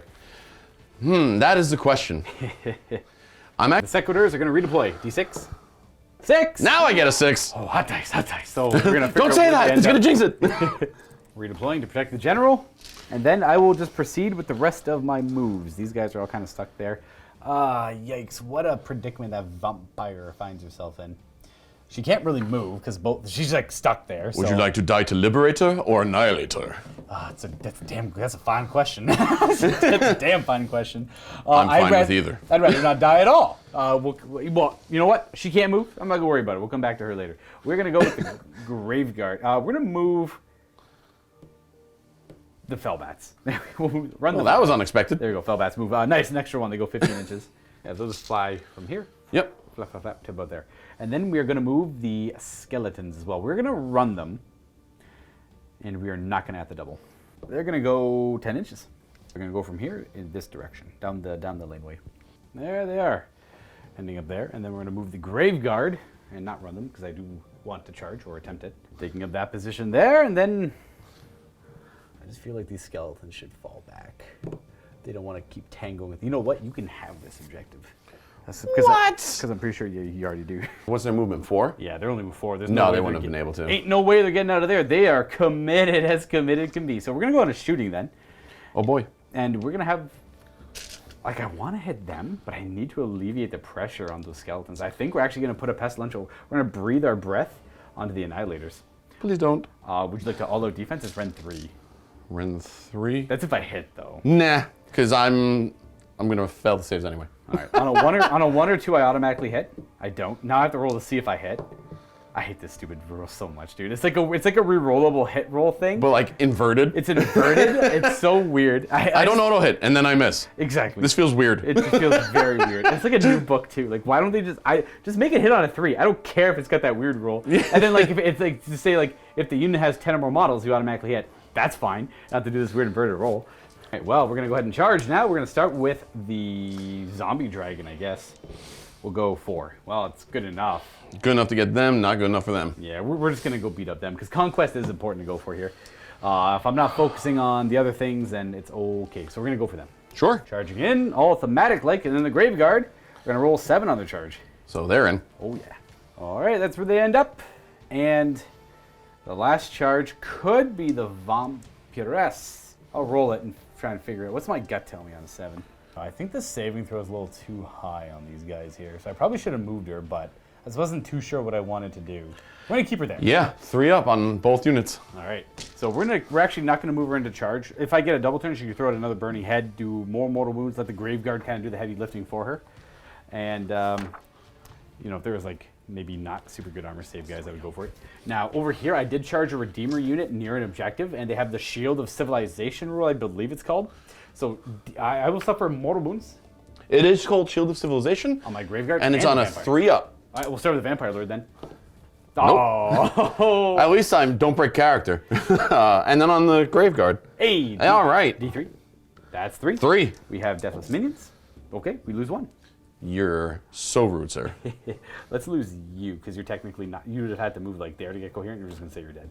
Hey. We're going to go with fighting, and I think we want to fight with the Graveguard first, or do I want to let you come towards me and strike at me? I do not know. I don't know. Let's go with the Vampire Lord on Zombie Dragon, I guess, because I kind of wanted to heal. Sure. Maybe, somewhat, kind of, sort of. If you're going to go there, I will all out defense with them. That's fair. That is fair. That's your last command point. It's worth it. All right. Well, I still have 2. I'm going to go first over here, and I think I want to go with the Vampire Lord on Zombie Dragon first, and they're Hunters of the Heartland, eh? Or is that a new unit? No, they are not Hunters of the Heartland. Ooh, so I guess I'll roar at you then. Yeah, go for it. I don't. It doesn't matter what. Ones don't work. So I am going to go with the Vampire Lord on the Zombie Dragon, and I think I'm going to use Pack Alpha to all-out attack him, just to get +1 to hit on his attacks. Yeah. Effectively, I'm in cover. I'm a 1-up save right now. Correct. Yeah, you get +2 to your save. So you're going to be ignoring up to 2 of my rend, which I do have 2 rend on 1 attack. So Yeah. that's really good. Death Lance has 3 attacks on 2s. We have a miss. And these are, I think, 3 to wound. Definitely does, yeah, because it's increased damage by 2 and rend of 1. So 1 at rend 2, but you have a... So 3-up. Back to 3-up. Got it. Good, very good. And then we're going to do the Snapping Jaws, which are 3s to hit and 3s to wound. Oh, only 1, rend 2. That'll put me back at a 3. Oh, Got it. Heck yeah, we have 7 attacks with the claws because we healed a little bit. These are 3s to hit. Gotta warm up these hands. Oh! Ah! Yeah! Ah! The vampire, no! We have 2 wounds. It's funny how the pendulum swings. 2s. Roll 1. What is -1? -1. So 2-ups. 2-ups. Oh, we got Of 1. course I rolled a 1. It's 2 damage. You have the Hammers Hold of on. Sigmar. Hammers of Sigmar. Ooh, Nope. I slay 1. That's important. I So- just have to slay 1 model to heal. I'm going to remove this guy up front. Sure. And any 6s on your zombie dragon is a mortal wound. Gotcha. Take a mortal wound. Does he ignore it? No. All right, He's so down to 12. I'm just gonna pop this guy out here. Got him? Good. Yep. And then your pick. Okay, so Vindictors are going to pile in and swing. How are these attacks going? they're all going into the Graveguard. Graveguard it is. So that's okay. So 3s and 3s, 6s are mortal wounds on the to hit. I see no None. 6s, but only a couple misses though. And Yeah, exactly. then Take anything at this 3s to wound on the Graveguard. point. 1 fail. All right. They have a 6-up save against that. We will make none, and then that could slay 6. I ignore 1 and a reroll for the banner. I do lose 5 Graveguard. 5 is still worth it. They get skewered. 4 and 5. And these Graveguard are up next. We are going to issue Blood Feast on them because these need to die.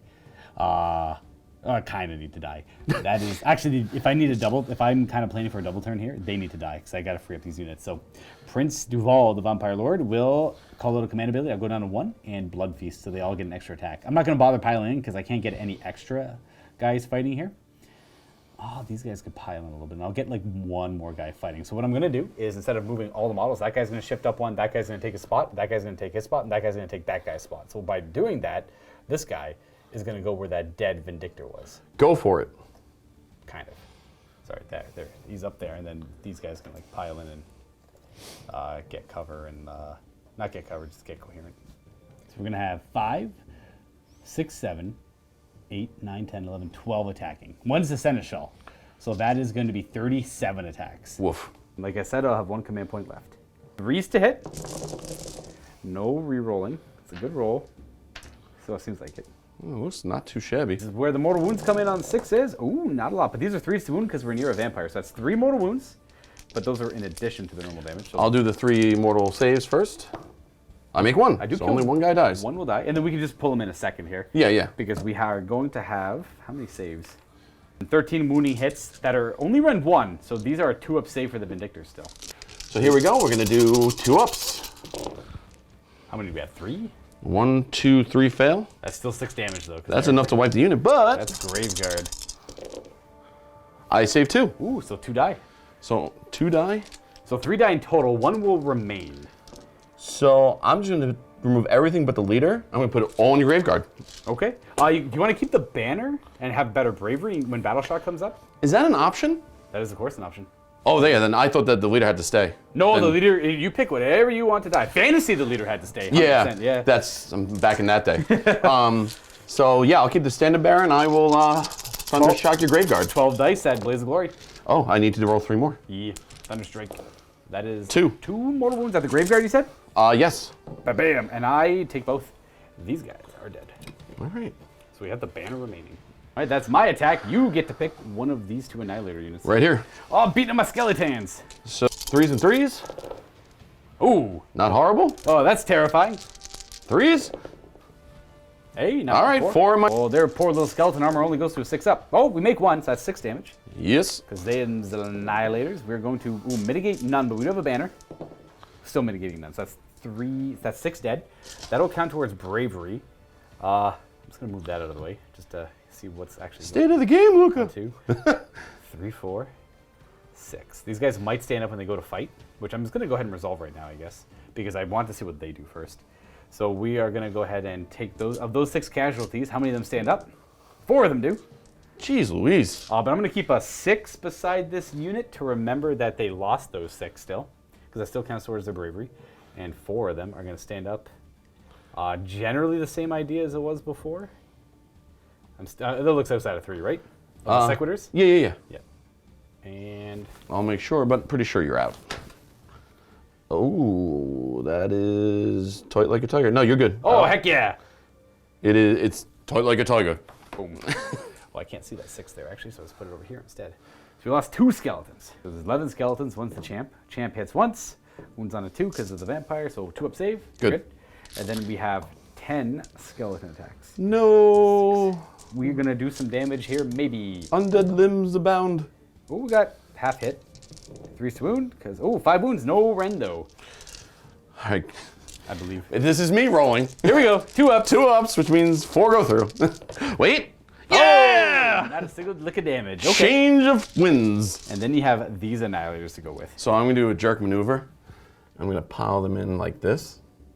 And then just get the 1 attacking? Just get the 1 attacking, so right. She can't get in on me. Okay, that's fair. And because he's behind this pillar, it will reduce what you can bring in. Absolutely, yeah. I'm just hoping to survive a little longer. I get that. So 3, 2.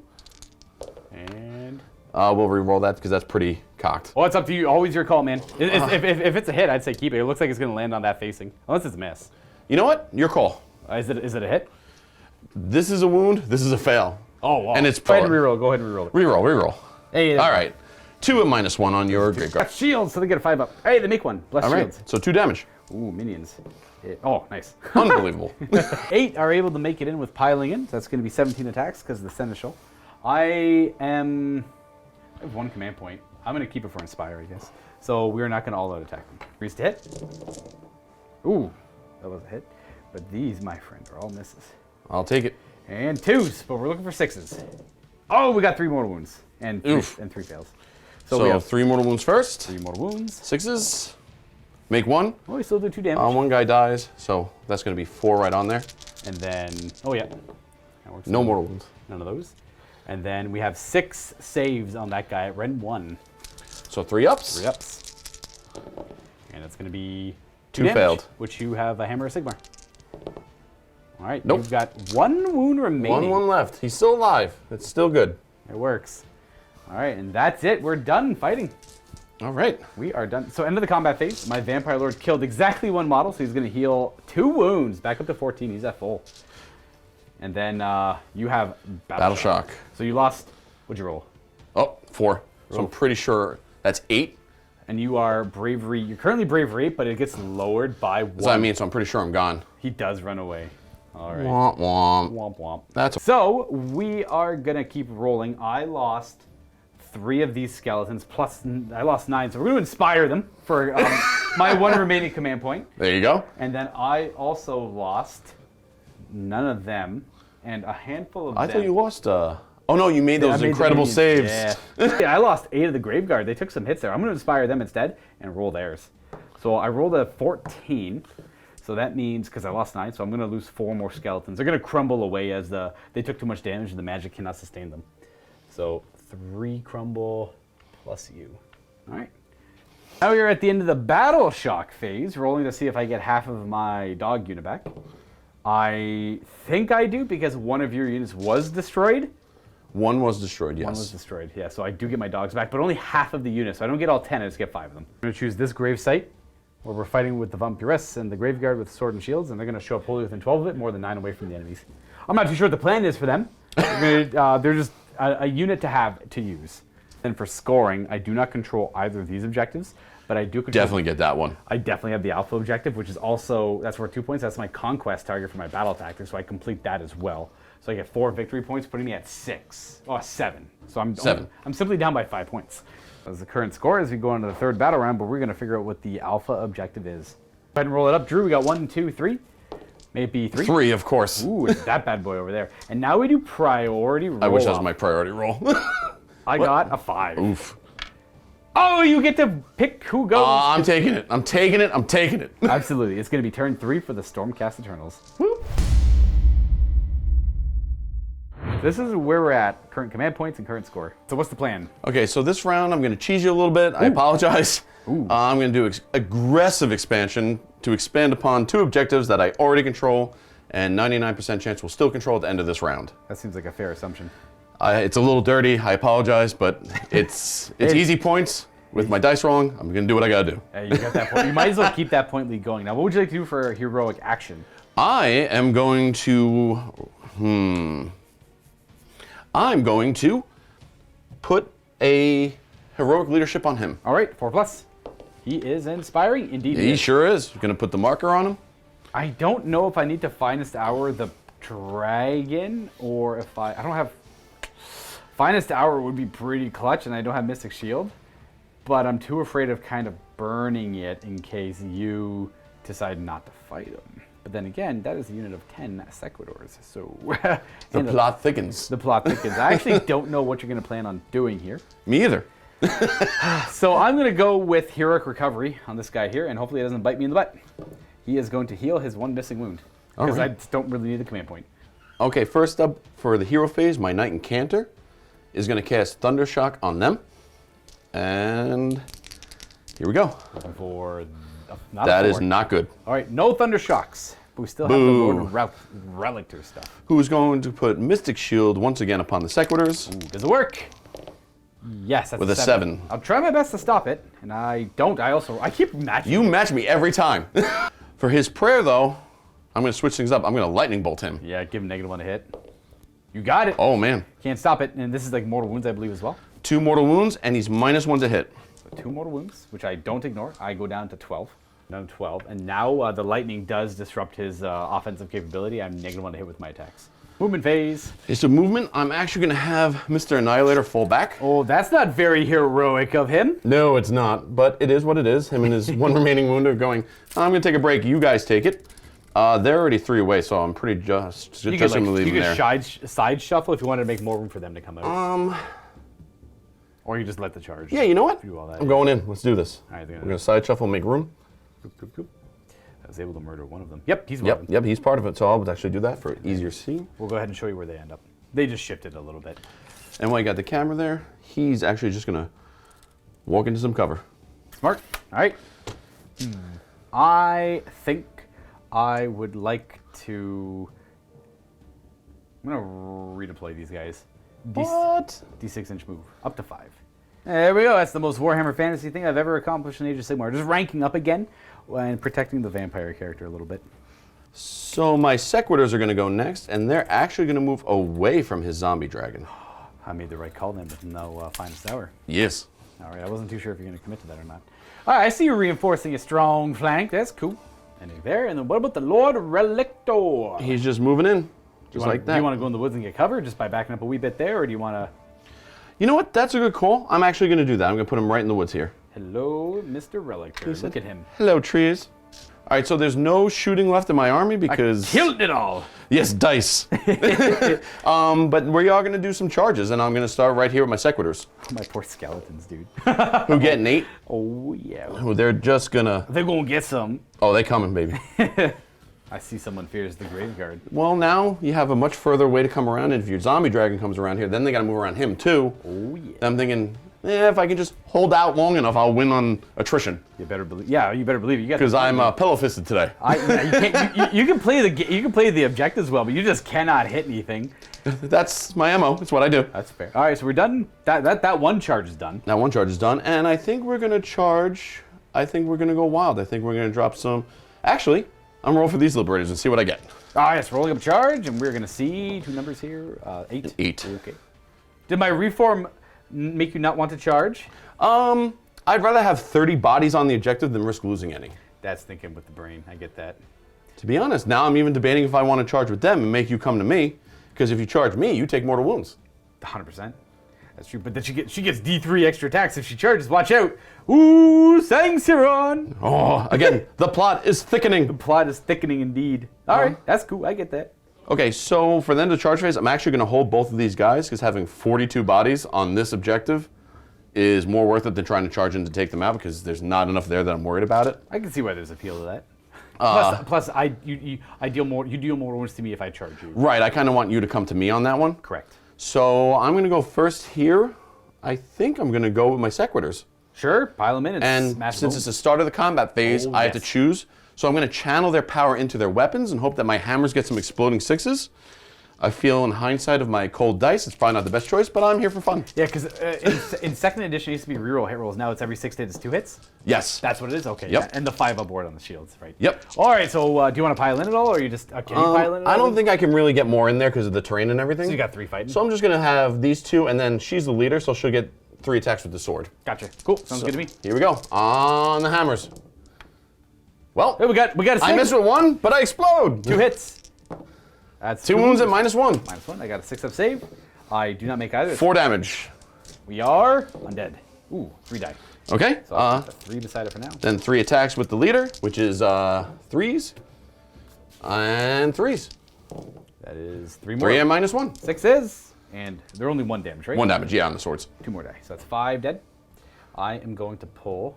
So now you have 2 left, basically. Yeah, that sounds about right. Champion and the banner, I guess I could do. Those 2 over there. Yeah, I guess so. And that's the only. We only have this combat here, right? Yeah. Okay, so I'm gonna pull. I'll We'll pull them at the end. pull those 5 now, but I'm gonna go ahead and fight with them now. That means I get a chance for them to stand back up on 4 pluses. Okay. So I'm just gonna pull 3 of them. So I'm gonna pull 1, 2, 3. Yep. And then just say that those 2 stand back up. Keep it simple. But I still lose 5 for the battle shock when Sure. that comes up. You would kind of like that.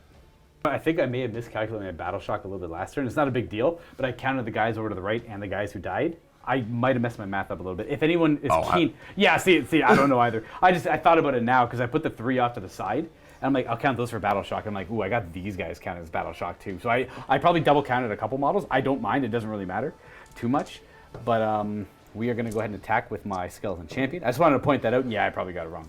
And 3 more skeleton attacks on 3s and 3s. These are into annihilators. 1 wounding hit on an annihilator. 2 up. He's there. All right, and that's it for them. They're done attacking. The annihilators and get to follow up. I'm actually going to all-out attack. Oh, heck yeah, +1 to hit. So 2s. You might as well use it from him, eh? The free command. Yeah, the free command point from him. So 2s. Yeah. Hey, it mattered. That's 3 more hits because of it. And 3s. And 3s. Smash. Oh my gosh. Oh, I should have used my triumph. What was the triumph do? Oh, the reroll. No, I get +1 on my wound rolls. +1. That's true. You still have it for later? It's fair. Well, it's still 2 at -1. Boom, 6s. That's 4 damage. 4 damage. And boom, 6s. Reroll, banner. He's No. Oh, you got him. They're dead. Yes. Crushed him. So that's all the skeletons dead. Bloop. So my redemption cachet sits there and goes, oh, I wanted a soul. Could have taken some souls.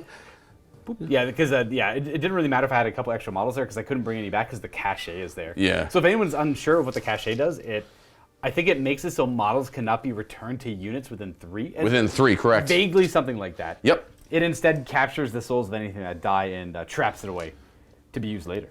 All right, that's it. So no battle shocks because what I attacked was wiped. I didn't take any losses. 1 point, 2 point for beta, 2 points for securing these objectives, And that gives me 4 more points for my score. That's right. It puts you to 16. I do have a summonable unit completely wiped out, and it is the end of the battle shock phase, so on a 5 up, I get them back. I do!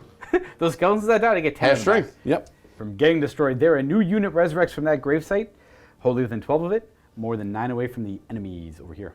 And that will be the end of the turn there. Again, 4 points for the Stormcast as we go into turn 3 for the Soulblight Gravelords. Current command points and score. We go with Savage Spearhead as my battle tactic. I have to have 2 units from my starting army wholly within my opponent's territory at the end of the turn. Those dogs won't count because they're not part of my starting army. The Fellbats will count, but I also have a unit of 10 Direwolves that can pop up on either gravesite. So that'll be able to work for me there. My action is going to be Recovery on the Vampire Lord. We pass, and he's going to heal 2 wounds. He's back up to full. And I'm going to do Finest Hour on my Relictor just in case his Lord on Zombie Dragon decides to get cheeky. Yeah, so he's got +2 to save in the cover there. I'm -1 to hit. That's not overly appealing. It's good survivability. Yeah. Then we are going to... I'm actually going to use Rally, I think, for the first time ever. What? I'm going to use Rally. We're going to rally... What? We're going to rally these Graveguard. Oh my lord, I've never seen this done. We're going to use Pack Alpha to rally them. I'm missing a handful. We're missing 8 of the Graveguard, and we're going to get 1 back. Okay, well, it's something. I'll take it. Hey, one's more than none. Exactly. We need their help over here, so we're going to keep coherency. I'm going to try to bring back as many as I can and chain in this direction to get a charge off in the middle. We're going to manipulate the placement of the death models to get a little bit closer to the enemy. And then I think that's it for this. Oh, I got to do Invigorating Aura. So they're at full. They're missing D3, so I'm going to bring D3 of them back. I get 3 back. So just placing them in coherency. So you'll go there to be within range of 2 other models. You'll go there, you'll go there. And then I think you guys are... Everything else is like dead or full. These guys are going to get a Deathly Invocation from that vampire. We get 2 more of them back. I mean, I suppose I'll just put them kind of out front. I should still be outside of 3 inches of my enemies. Oh, yeah. And then we're on to spell casting. No! So the one spell to watch out for is Invigorating Aura on them. Yep. That's the one where I can bring automatically 3 of them back. Yep. So we are going to start with the Burning Head, though, to deal out more mortal wounds. Ugh.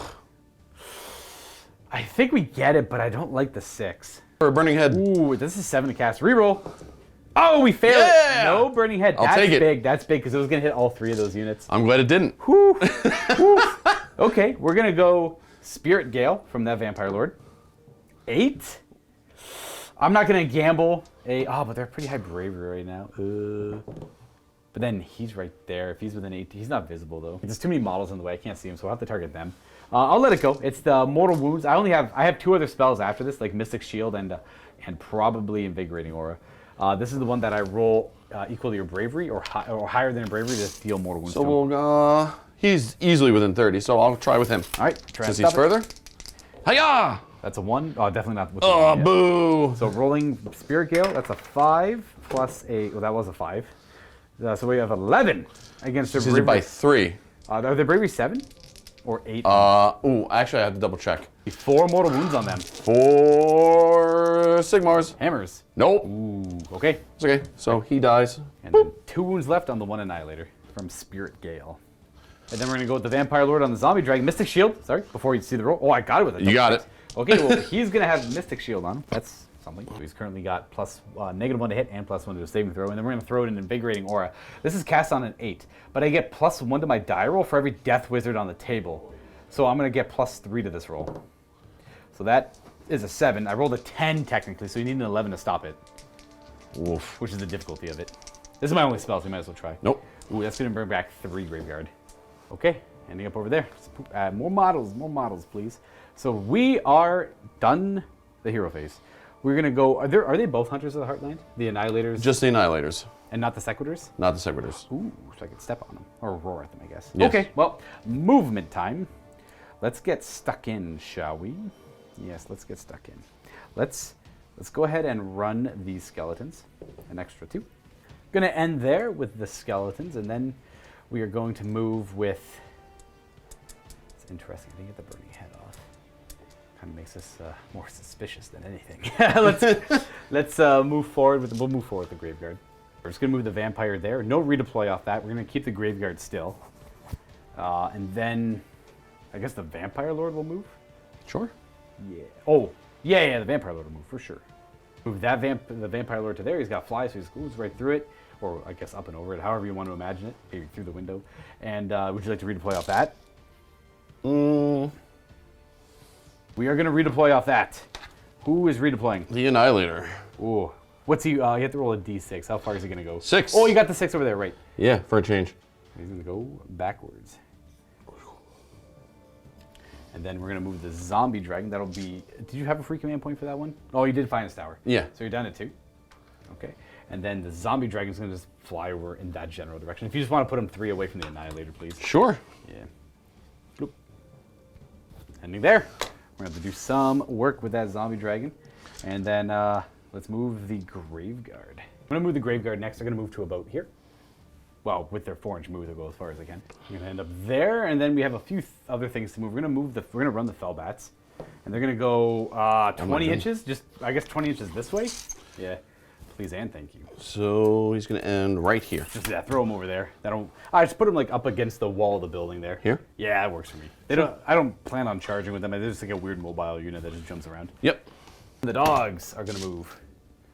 I want to be outside of 4 of them. I don't think I plan on charging yet with them. I just want to be able to pounce on that objective later on. The dogs are not going to do any damage on mortal wounds, but on charging. But I want them there as an answer for later. Graveguard, like I said, aren't moving. Everything else has moved.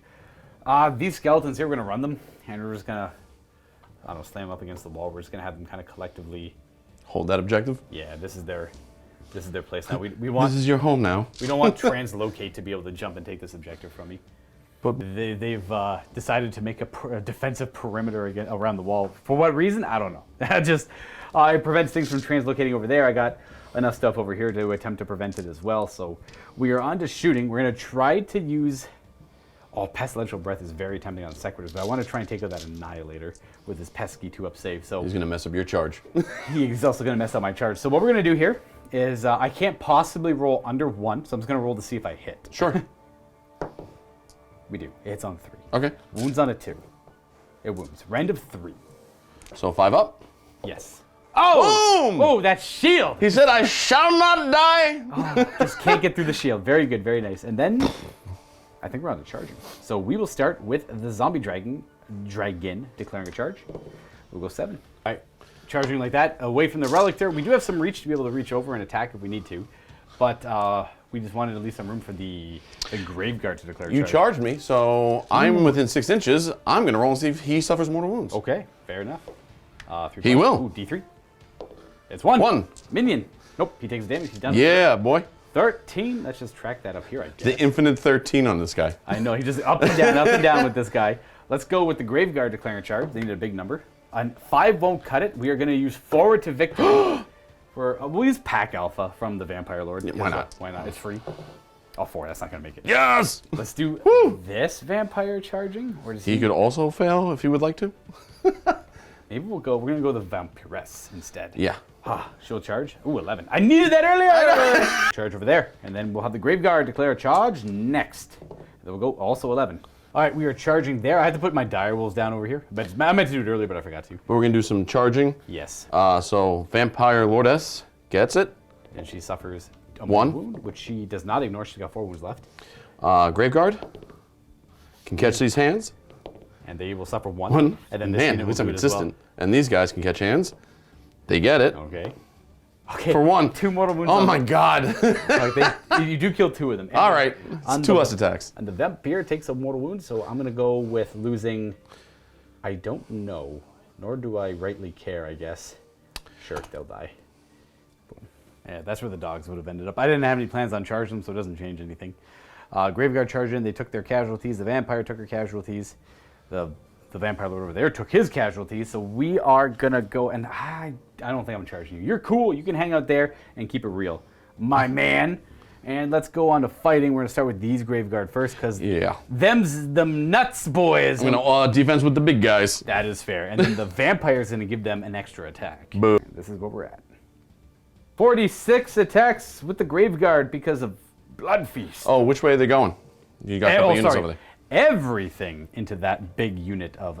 Well, it's a little tempting to do some attacks into them. Yeah. Because they're getting the all-out defense. I guess what I'll do is to make it a little clear, just to split up the damage, to make up my damage a little more efficient, these 3, 4, we'll say those 4 will go into them. Sure. So it'll be 3, 6, 9, 12 of the attacks into them, and the rest into those Liberators. Sure. Oh, here we go. 12 attacks into the smaller Liberators on trees. Boop, boop, boop, boop, boo. The 6s don't matter here. Those are misses, and then these are 2s to wound because we're near a vampire.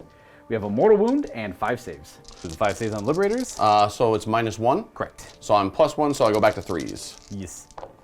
Boop. So I fail 1. So 2 damage in total, but you have your Sigmar. Okay. No, so 2, so 1 guy dies, so he'll explode on them. Ah, fair. He doesn't. Not quite, but we do kill a Liberator. That's 3 less wounds on that objective. Now this guy did get nudged there a little bit. They were all in range of that objective.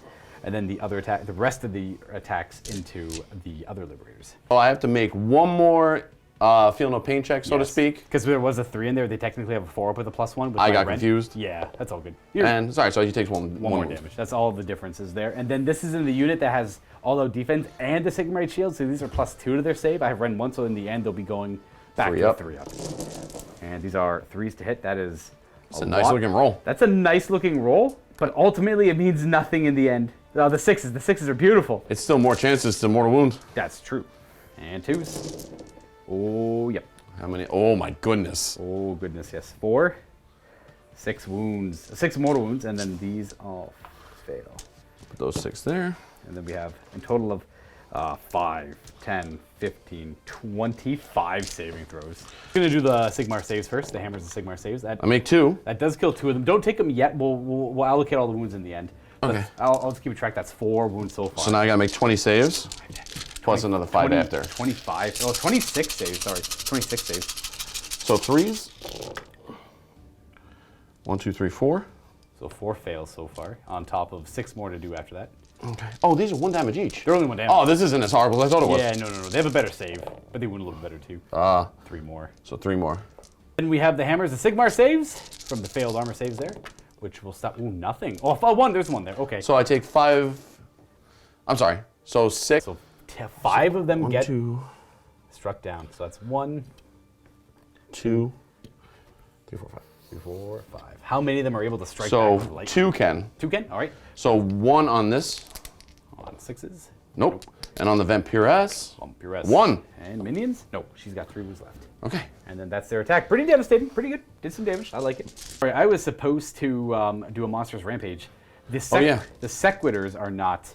I'm going to do... Oh, no, he's Hunters of the Heartland. You can't. Yeah, I could pick something within 3. Oh, it's within 3? Boo. Ooh, let me double check that. You might be right. I'm just going to go for a roar onto the Sequitors, I guess. Nope, doesn't matter. All right. Okay, great. You may pick. I'm going to go with this remaining Liberators. Yep. To get as many in as possible on the Vampiress. Which would be 3 of them. 3, and then the rest will go on just the Graveguard. She can't all-out defense either because she's a Blood Feast. Okay, so 3. I'll start with the Great Blade first from the Prime on her. Sounds good. So I will need 3s and 3s. That is 2. And 2. 2 and -1. 4 ups. She a double 6. Her armor protects. Little ones. 3. 2 hit. 2 hit. 1 wound. Oh. At -1. We fail. All right, so 1 damage. And we take it. We got All right. 2 wounds left. And then over here we got 2 big blades on the Graveguard. 1 hits. 1 wounds, -1. 5 up. Oh, we make it. They have a 4 up normally with their shields. Okay, and then 2. Then, Whoa. From the sword. Oh no. 1 at -1. Fail that. 1 damage. And it kills the Graveguard. All right. I guess we'll lose you. We're gonna go with the Vampire Lord as my pick now. I'm gonna do all the. I have Mystic Shield on them. I'll see what the reaches look like. Are they within 2 or just outside of 2? I'll let you look that up for me while I look at the range of my attacks. I didn't say it, but at the start of the combat phase, they were 5 up ward shields, just in case you could reach them. Putting the powers into their shields, giving them a 5 up ward. The Snapping Maw is the only thing that could reach them, so I'll put the Dragon's Snapping Maw attacks over there. And then I will do every other attack into the Annihilator in front of me. Oof. And I will spend a command point on all out attack. So it negates the -1. Correct. He's just back to his normal profile of hitting. I saw him remove this because actually I'll leave it because I'll do it has with the turn roll. Yeah, exactly. Yeah. I got my Death Lance on 3s. Okay, well that didn't matter. They all hit, and these wound on, I believe, all of those. And these are Ren 2 into the Annihilator. So 4s. Are you a hero? You are not. Ooh, that's I think like 8 damage. It's 4 each. Yeah. I'm just gonna peel them off. You could. You never know. You it's not gonna happen. Just roll like 3 dice, 4 dice. I'm going to roll this. All right. We'll start with 3. Bam. He dies. Ah. Now Thunderstrike. 4 onto the zombie dragon. I will suffer. None. Ooh, all right, so he does go down. I love that rule, but it never works for me. I've had good luck with it in the past. I technically used it the first time I played. I cheated with it, and I thought it was on 5-ups, Yeah. and that worked really well. Because of the Thunderstrike rule, everyone thinks it's a 5-up. It's actually an extra die. Yeah, I thought it was +1 to the die roll. I'm like, wow, that's an amazing rule. I'm like, look at all these mortal wounds I'm dealing. I'm so good at this game. No, I was just cheating. These are the snapping maw attacks on. Oh wow, okay. They're too agile. I can't hit them. It's the robes. It is the rogue. It's like Toro. It's too distracting. That's it. He's done.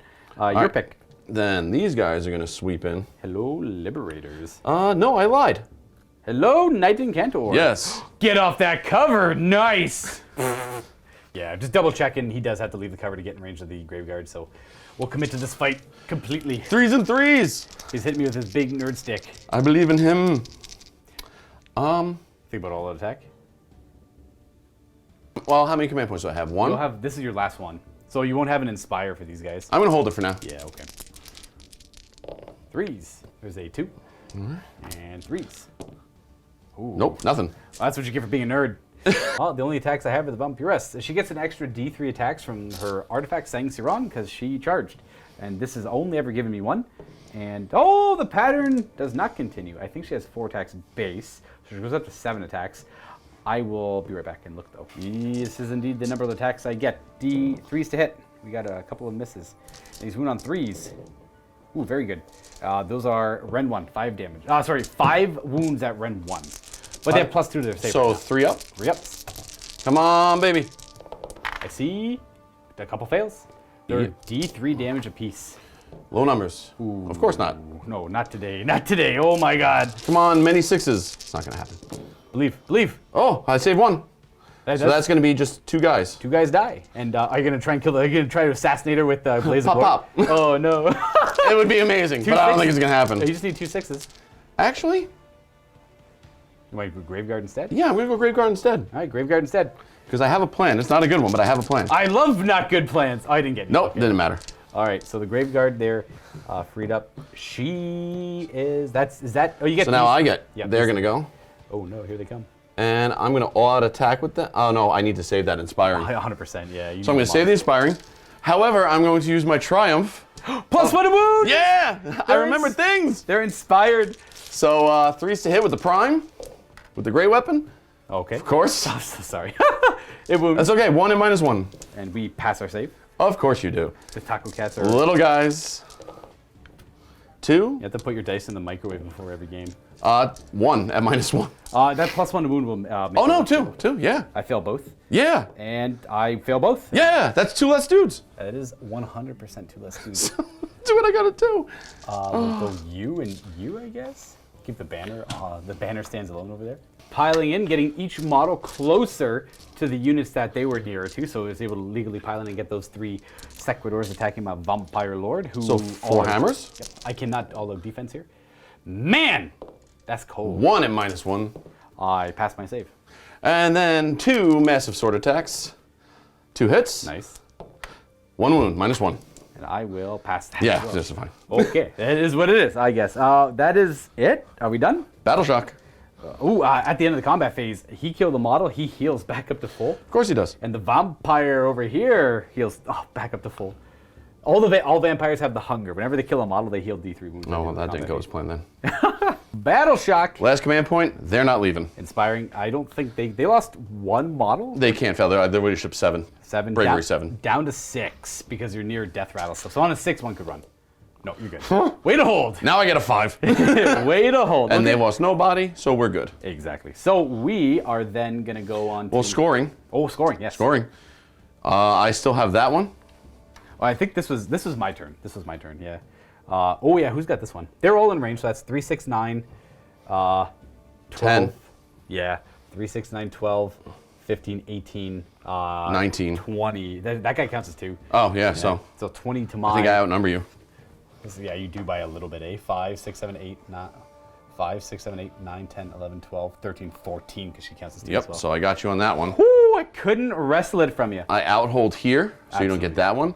But you still get the 3 for the 2 for the beta. I do. The alpha. The alpha, yeah. and then you get 2 for the in my territory. Yes, so I get 4 points on my turn here. As we end the third battle round, they're all prime objectives, by the way, so we didn't remove one. Yeah. As we end the third battle round and go on to the fourth one, the score is currently 16 to 11 for the Stormcast Eternals. It matters, it's priority roll. This do figure which one is the prime objective? Oh, 1, yeah. 2, or 3? So for prime, here. Oh, That's big. That's big by big. That's a lot better than that one, that's for sure. So I got a lot of forces coming in to support over here. This is a very grindy game here. Okay, well, priority roll time. Good luck, Drew. Hey. I got 4. 5. Ooh. Oh, I'm taking it. You keep it. You keep it. Oh my goodness, I have to. I have to. Ooh, without a doubt. So we are going to go on a Stormcast Eternals turn 4. Boom, boom, boom. Showing off the command points. I'm still not going to use my superiority yet. I just haven't really needed it. I guess I could use it here. You know, I'll use it here before I forget it, I guess. No. Yeah, I'll use it here. That's as part of my Warlord detachment. When I gain command points at the start of here, I can get 1 more. This is one of my detachments. Okay, so I'm going to finest hour this fine gentleman. Fine gentleman right there. And I don't know what it is for my battle tactic yet. Okay, fair. And for my heroic action, deciding heroic actions before battle tactics here is very wise. I'm going to do Finest Hour just in case Drew takes Slay the Warlord. Though I'm not too sure what he's taking yet. And for anyone at home, you have to remember these happen at the same time, and Drew gets to dictate the order they happen in. And I think I already said I think I'm going to finest hour him. Just in case? Well, he's going to attack this turn no matter what, so maybe he'll do some damage. Yeah. Or did I do that? I didn't do that last turn. You did his last turn. His last turn in case, yeah. So, yeah, I'll have him do it. Makes sense. What are we going with? So, with everything going on the way it is, I'm pretty much grasping at straws. I just got to outlive you. Yep. Which is tough because I'm playing undead. But I'm going to do Savage Spearhead and try and get 2 units past this point. That should be easy. That's a good call. I wasn't too sure. Actually, yeah, because even if that fails, I could run him in. Yeah, so I think... Yep. I think it's doable. Yeah, I think this should be... I mean, without a doubt, you'll do it. It just depends on how efficient it's going to be. Will be the translocate and all that stuff. Anyways, I've already declared his finest hour. I've taken my extra superiority die, and we are on to general casting of spells and whatnot now. Okay. Start with the Knight Incanter. He's going to cast Thundershock. Oh, here we go. -1 to wound. Really need this. You got it with A 10. 10. I'm going to try and stop it.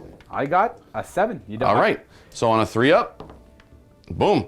They are -1 to hit. You have to cast it and then still roll afterwards, eh? Not a big fan, but I'll double check. One. Ooh, looking at the spell, it's Oh, I'm so stupid. That would have been it's like major before. It's like a giant thunderbolt hits the ground. That does not affect the Sigmarites. But So definitely the Graveguard are affected. you've already rolled the 3 up. But she's in range, they're in range, and he's in range. All right, So for the Vampiress, Vampires. Shoot. she's affected. Okay. The Skeleton, Are not. not affected. That's okay. And this guy is affected, so he's now -1 to hit. So I'll leave that there. Is that one wound or hit?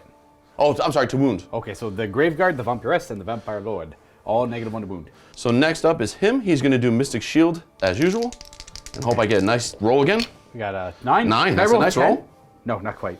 All right, so he's going to put that on the Sequitors again as usual, just to give them a little buffing. Then he's going to Lightning Storm this guy. All right, here we go. Actually, Ooh. Go for the Graveyard instead, try and hurt them a little bit more. lightning on them. Oh, You re-roll that if you want. Cocked. It's a 6. 6. It's a So they take 2 mortal wounds And -1 to hit. and -1 to hit. So they're -1 to hit, -1 to wound. And he is -1 to wound, and the Vampiress is -1 to wound. When that Thunderstrike, I like that spell. It's like, when it works, it works. It's really good. And how many more ones? 2? 2. I ignore 1. All right, so 1 more Graveguard. You, I guess. Sorry, I didn't. I had a command point from last turn. I meant to inspire the Graveyard. They did lose 6 models. I'm just going to inspire them. If you had the command point, that's fine. I did. Yeah, it's pretty. So then, don't worry about it. Yeah, I never. Don't worry said about it. No, it's fine. Yeah. We're going to go into movement. I will run my Annihilator. Running. An extra. Ooh, nice. Wow. Fast man. He's the fastest Annihilator. He's just going to run onto some cover. All right. So Yes. he's just going to go right in there. Because of Hello. the lanterns, he can't get all the way, but that's fine. I'm going to spend a command point and max run this handsome fellow Right into mine territory. for my Spearhead objective. That's battle tactic complete. And then the objective we're fighting for was this one, correct? Yes, it was. Yeah. All right. Proceed with the rest. I think everything else is tied up in combat. Everything else is tied up. So fighting. Yep. So They're not Hunters of the Heartland, correct? they are not, no. So I'm going to do a Monstrous Rampage because that's what we got to do here. I'm going to Roar. Ah, man, I want to. Tactically, roar is, in my opinion, would be better because then I can't give him all-out defense. Yeah, I'm gonna roar. Damn it. Oh well. That's why it's a 3-up, but it's so effective. It's so powerful. It works. Anyway, the mortal wounds wouldn't do much. Anyways, where would you like to fight first? I really feel like I want to wipe out some more Graveguard and cut down on those wounds. That makes sense. All right. So, actually, in a surprising turn of events, actually, it's like the same thing, so it doesn't matter. So I'll go with them first, into them. Okay. Not there. Just forgot to update command points. 1 because of at the double on the Lord Relictor. So with the Prime, 3s and 3s. 2 hits. I think I want to... Oh. No, it's all good. It's all good. Are you sure you can? No, I'm going to... It's either I all-out defense them or I give them the extra attacks. I'm just going to go for the extra attacks and hopefully that works out. So 2 and -1 in your Graveguard. -1, 5+ is... Okay. 4 damage. Oh, that's the big weapons. Right. Yeah. Well, bam! Oh! We have a banner. Oh, we still lose 1, though. That's 1, but we still have a couple more attacks. So these are 3s and 4s. And that is... 3 at -1. 3 more, -1. That's 5 ups. Oh! Ooh. We had a major mistake. What'd we do? I did not Layla the Tyrant any of this. Was that from last turn? Yeah, so they should have done it and they should have done it, and I would have done them both against your Graveguard. We could retroactively do that. Okay. So I'm going to lose 4 Graveguard from these attacks. Yep. And then I guess we'll do the Layla of the Tyrant first because that would be the proper order. So I'll remove those ones first, then I'll remove 4. Yeah. So I apologize. At the end of the last combat, they should have done Layla the Tyrant, and I would put them both in the Graveguard to reduce those attacks. Okay. So they both need a 4-up. Okay. Didn't matter. Now, an interesting thing, I was gonna say it after you do the roll there. You could have actually targeted the Vampiress if you wanted to, because she only had 2 wounds left. Oh. But they both fail, so it doesn't actually matter. But I would have said if you want, you can target her instead with one of those. Yeah. I just want to double check. I'm pretty sure it's a 4-up. Oh, okay. Yeah, kind of the dice saying that's we're failing because of the forget. But yep. Okay, that could have made a huge difference. That could have finished off the vampire because she heals at the same time they do Layla the Tyrant. Oh, it was my turn. Yeah, it was your turn, so you would have got priority. It wouldn't matter. I would have got priority. Yeah, it's all good. It's all good. So you still lose 4 from this attack. I will lose 4 from this attack. That is all fact. So we're gonna do. Oh man, that's tight. That's tight. I'm gonna put this on 2 because that's the Thunderstrike number. I'm gonna lose these 4. Okay. The vampire will lose her support, but it's my coherence is a little scuffed right now, so yep. I want to put the focus attacks over there if I can. Go for it. And maybe I think the vampire is going to attack though. Okay. She's in charge, so she has 4 attacks, and I probably should have done. No, this is okay. And 3 wounds at Ren 1. All right. So 4s. Yes, because they have shields. Ooh. Make 2. All right, 2d3. She's going to carve up 4 damage. I mean, somebody survives still, which is good, but do I save more? No. No, so it does cut down 2, and then they are going to do Blaze of Glory on their way out. Come on, baby. No. No, nothing. Man, that's not really coming up this game. Not for The Knight Incantor will pile in and swing in my Graveguard. So I believe it was 3 attacks? Yes. At 3s and 3s. Okay. So 2? Oh, no, it's his finest hour. Oh, that's 2 wounds. That's the wounds, yes. So 2s. With a random 1. Okay, double 6. Yeah, now I get it. I fail both saves, and that's... 4 damage. It's 5-2? Okay. Yeah. I wasn't too sure if it's D3 or 5-2. Huh. That is unreal. That is unreal. That is... I have no words for that. Okay, well... It's all good, man. It is what it is. We're going to go with the Vampire Lord attacking now, Sweet. Because there's no reason... Yeah, I might as well. I'm not going to do much about it, but yeah, we'll go. We'll do all-out attack just to counteract the -1 to... He's got the light... No, he's got the... minus to wound. He's got the... So he did Finest Hour, so that's counteracted. But we get the +1 to hit. So he's wounding on normal because of Finest Hour, and he is getting +1 to hit. I'm going to all-out defense them. That makes sense. So with the all-out defense on them, and then I will use... I guess I'll use Pack Alpha to just do that order, get that out of the way. So I still keep at 4. Hold on. Modification, we will not all-out defense because we might need an Inspire pretty drastically here. So the Dragon, we have +1 to hit right now. We hit on 2s. This is the Lance, sorry. Mm-hmm. And the Vampire Lord on the Dragon. Oh, they're doing the 5-up board, by the way. Correct, okay. So -1, so you have Mystic Shield up on. So 4s. 4s again. 1. That's 2 damage. And So 5-ups. 5-up board. Nope. So we're at 2 damage so far. I'll keep a tally, and then we can apply it all at the end. I'll pop this guy off. Just pop that guy? Okay. Oh, no, actually. Final Thunderstrike? Yeah, no, I'll go here. Okay. And then we'll have I'll do the Snapping Jaw attacks on 3s, and... Okay, that fails. And then I have no wounds on me, so I have 7 attacks with mine sword-like claws. 3s and 3s.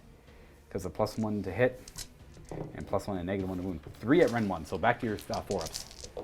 And any fail is 2 damage. 2 fail, so 2 damage. 2 damage in total. So 4, 5 up.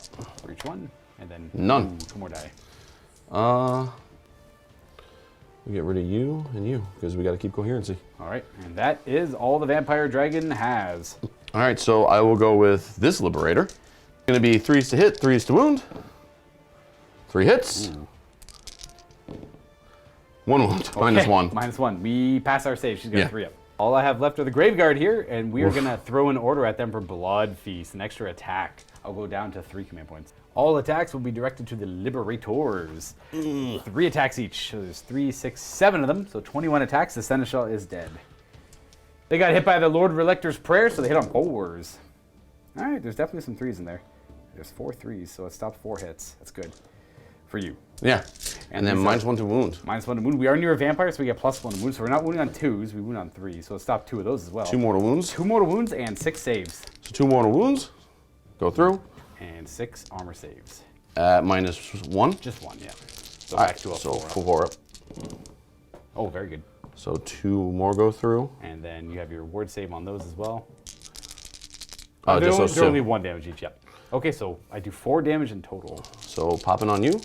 Oh no, my guys. I take. Oh! There we go. 2. Blaze of Glory kills 2 of them. All right. So I'm going to lose, I guess, you team. All right. He's just going to come around. Who they're on, and then going to go over to there. So that's negative. I got to put you at 1 because you're -1 to wound, you're -1 to hit and wound, and so many negatives all over the place. It's wild. And that is them piled in and ready to swing. There you go. All right. So we'll start with hammers. Hammers. 2 up there. So 4. 3s and 3s. All right. I wish I exploded on that one. They got the shields, yeah. That's all right. 2 at -1. 2 at -1. He does have +2 to his save because of Finest Hour and Mystic Shield, so he's got 2 up. Ooh, it matters. Okay. Then the regular hammers. There should be, so or the 5. Swords, the swords, yeah. 3s and 3s. Okay, a couple misses. And then 3s. 1 at -1. Take that. 2. Ah. Oh, we do take it. We definitely take it. Yeah. Now, he did kill models.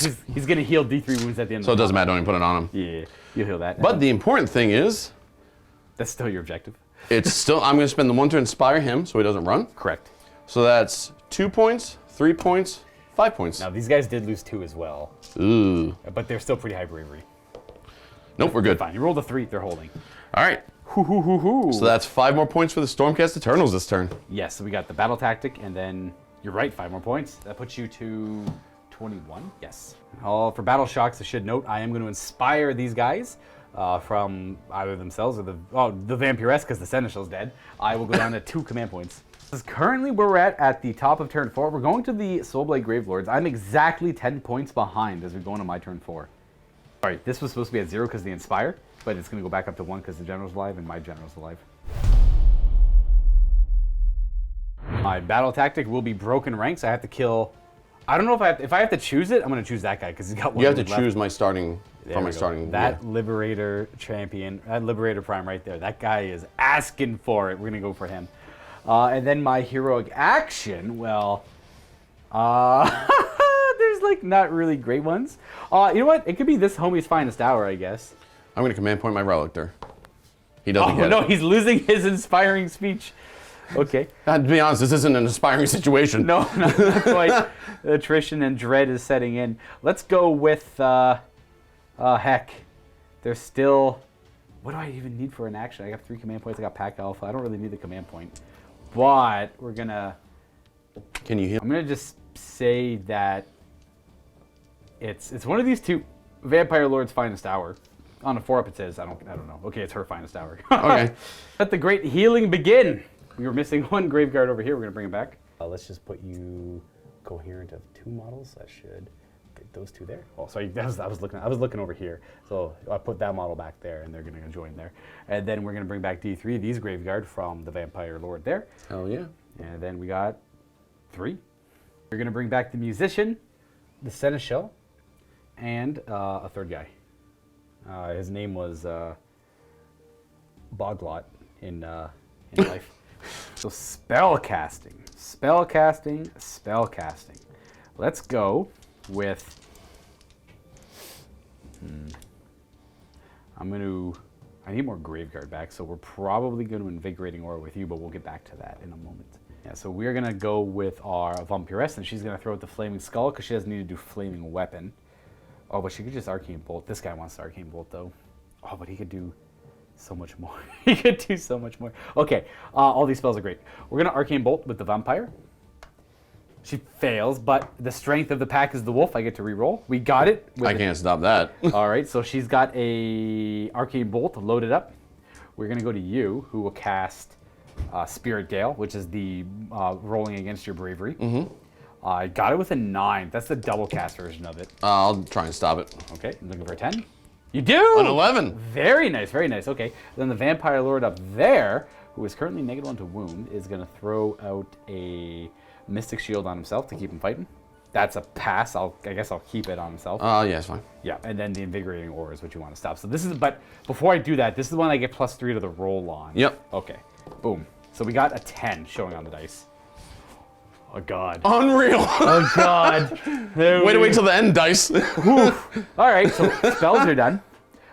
We're going to go into the movement phase. Yeah, we're going to go to the movement phase. She's going to unleash her Arcane Bolt at the start of the movement phase. Yep. To deal 1 wound die. 2 mortal wounds to him. 1/6, baby. 1/6. Oh, No. but does he Thunderstrike? Oh, he Or definitely Blaze of Glory? Thunderstrikes, but he's not gonna. Nope. No Blaze of Glory. He dies to Wah. magic. Okay. And then movement. Proper. Well, I need to kill the crap out of this guy. But I wouldn't mind killing the wizard, too. If I'm going to... Those dogs, I'm just going to move them... If you could, while I think of the movement, they're just going to move 10 inches towards this whole debacle over here. And just taking 3 inches away from the nerd in armor. While Drew is being so kind and moving that, I'm going to move these Graveguard. There you go. Like next to no inches, but they're going to move towards the Sequitors. The Sequitors pretty much make it so I can only move up to that corner. All right, moving to there. And we're going to keep that there. We'll keep the bats there. I don't care about them. And then could you move those 10 dogs just towards the Yep. the nerd in shining armor? There, move there. Thank you, Drew. We are going to move you. Yeah, you can move.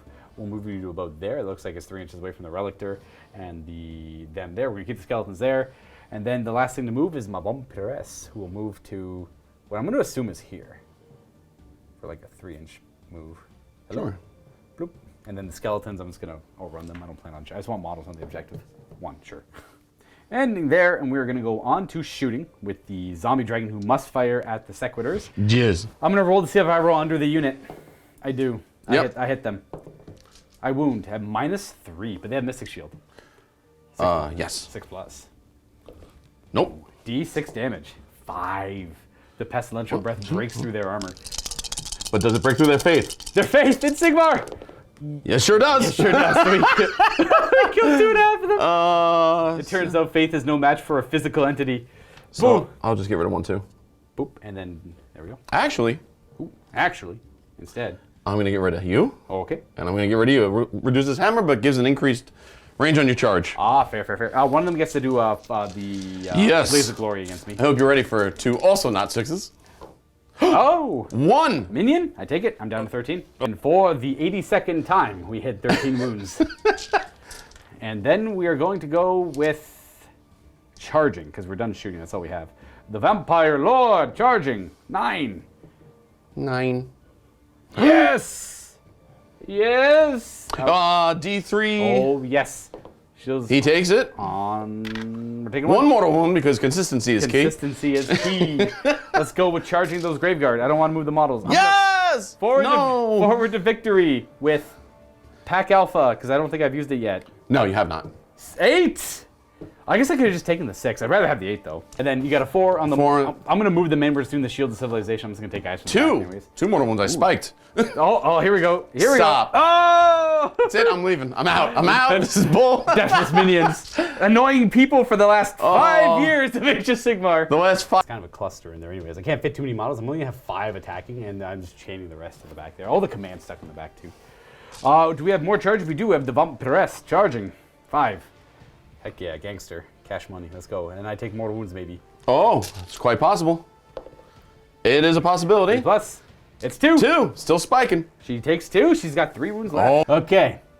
So, and if anyone's curious what the red pips are, that's just these guys are -1 hit and wound. She's -1 to wound, and the Vampire Lord is -1 to wound over there as well. But does have Mystic Shield because he's a gangster. Okay, am I charging anything else? Like, no. Yeah, I'll charge the dogs, whatever. I'll charge the dogs. What? The big squad. 7? Just throw them, just throw them into the nerd with as many over near the objective as I can. But getting like a good amount of attacks. So you get it. Thank you very much. They're in it to win it. We're done charging. Let's do a. At this point, I'm gonna roar at them again. Start of the combat phase 2. They're going ward save. Of course. Roar. Hey, it worked. No. No command abilities in this combat phase. Okay. So we are gonna start fighting with the Graveguard because that's all I really care about, I think. Because boo hiss to you. Mtis, boo hiss. Yeah. All right, let's kill this nerd in shining armor. You know what? I hope he lives. I hope he does. I hope he lives, and you learn a valuable lesson. I'm going to use a command point on Blood Feast to give them an extra attack. Down to 2. I will do 4 attacking the Liberator, 4 attacking the Knight Incantor. I'm going to shield your dogs. Yes, of course. That's right. Sorry.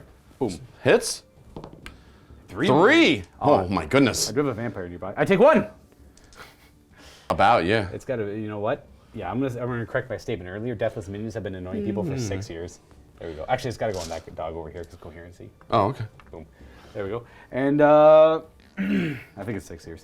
We are gonna go ahead and do the Seneschal Sard first. We have 3, 6, 9, 12, 13 attacks because of our boy the Seneschal. All right, here we got attacks on 4s because I am lightning blasted, or yes, I am lightning blasted. These are 3s to wound because of +1 and -1. So that's 1 mortal wound, but 6 saves. On nerd? On the just the lone liberator. Oh, he's probably dead. Oh, he dies to the mortal wound from the cursed weapon. He's gonna try and hit your queen there. No. Yeah. 1 mortal wound. She will suffer it. Yeah, she will. She's got 2 wounds left. Thank you for your dice, good sir. Oh, no problem. 12 attacks into the Knight Incantor. 4s to hit him. Okay, that's okay. All right. And 3s. We have 4 saves at Ren 1. So 4 ups. 4 ups. I do 3 damage. 3 damage. And you have, that's it. You just have your hero Sigmar. Oh, I do 2 damage. 2. Nice. He's got 3 remaining wounds, and I will note that my battle tactic is complete because I killed that battle line unit. Oh yeah. All right, so I'm gonna go here. I'm gonna spread them around a little and bring him in a little more. Yep. So I'll do all these guys into them, and I'll just throw him into him and see what happens. Works for me. So first we'll start with the Great Hammer of Doom. 3s. It's not very Doom-like.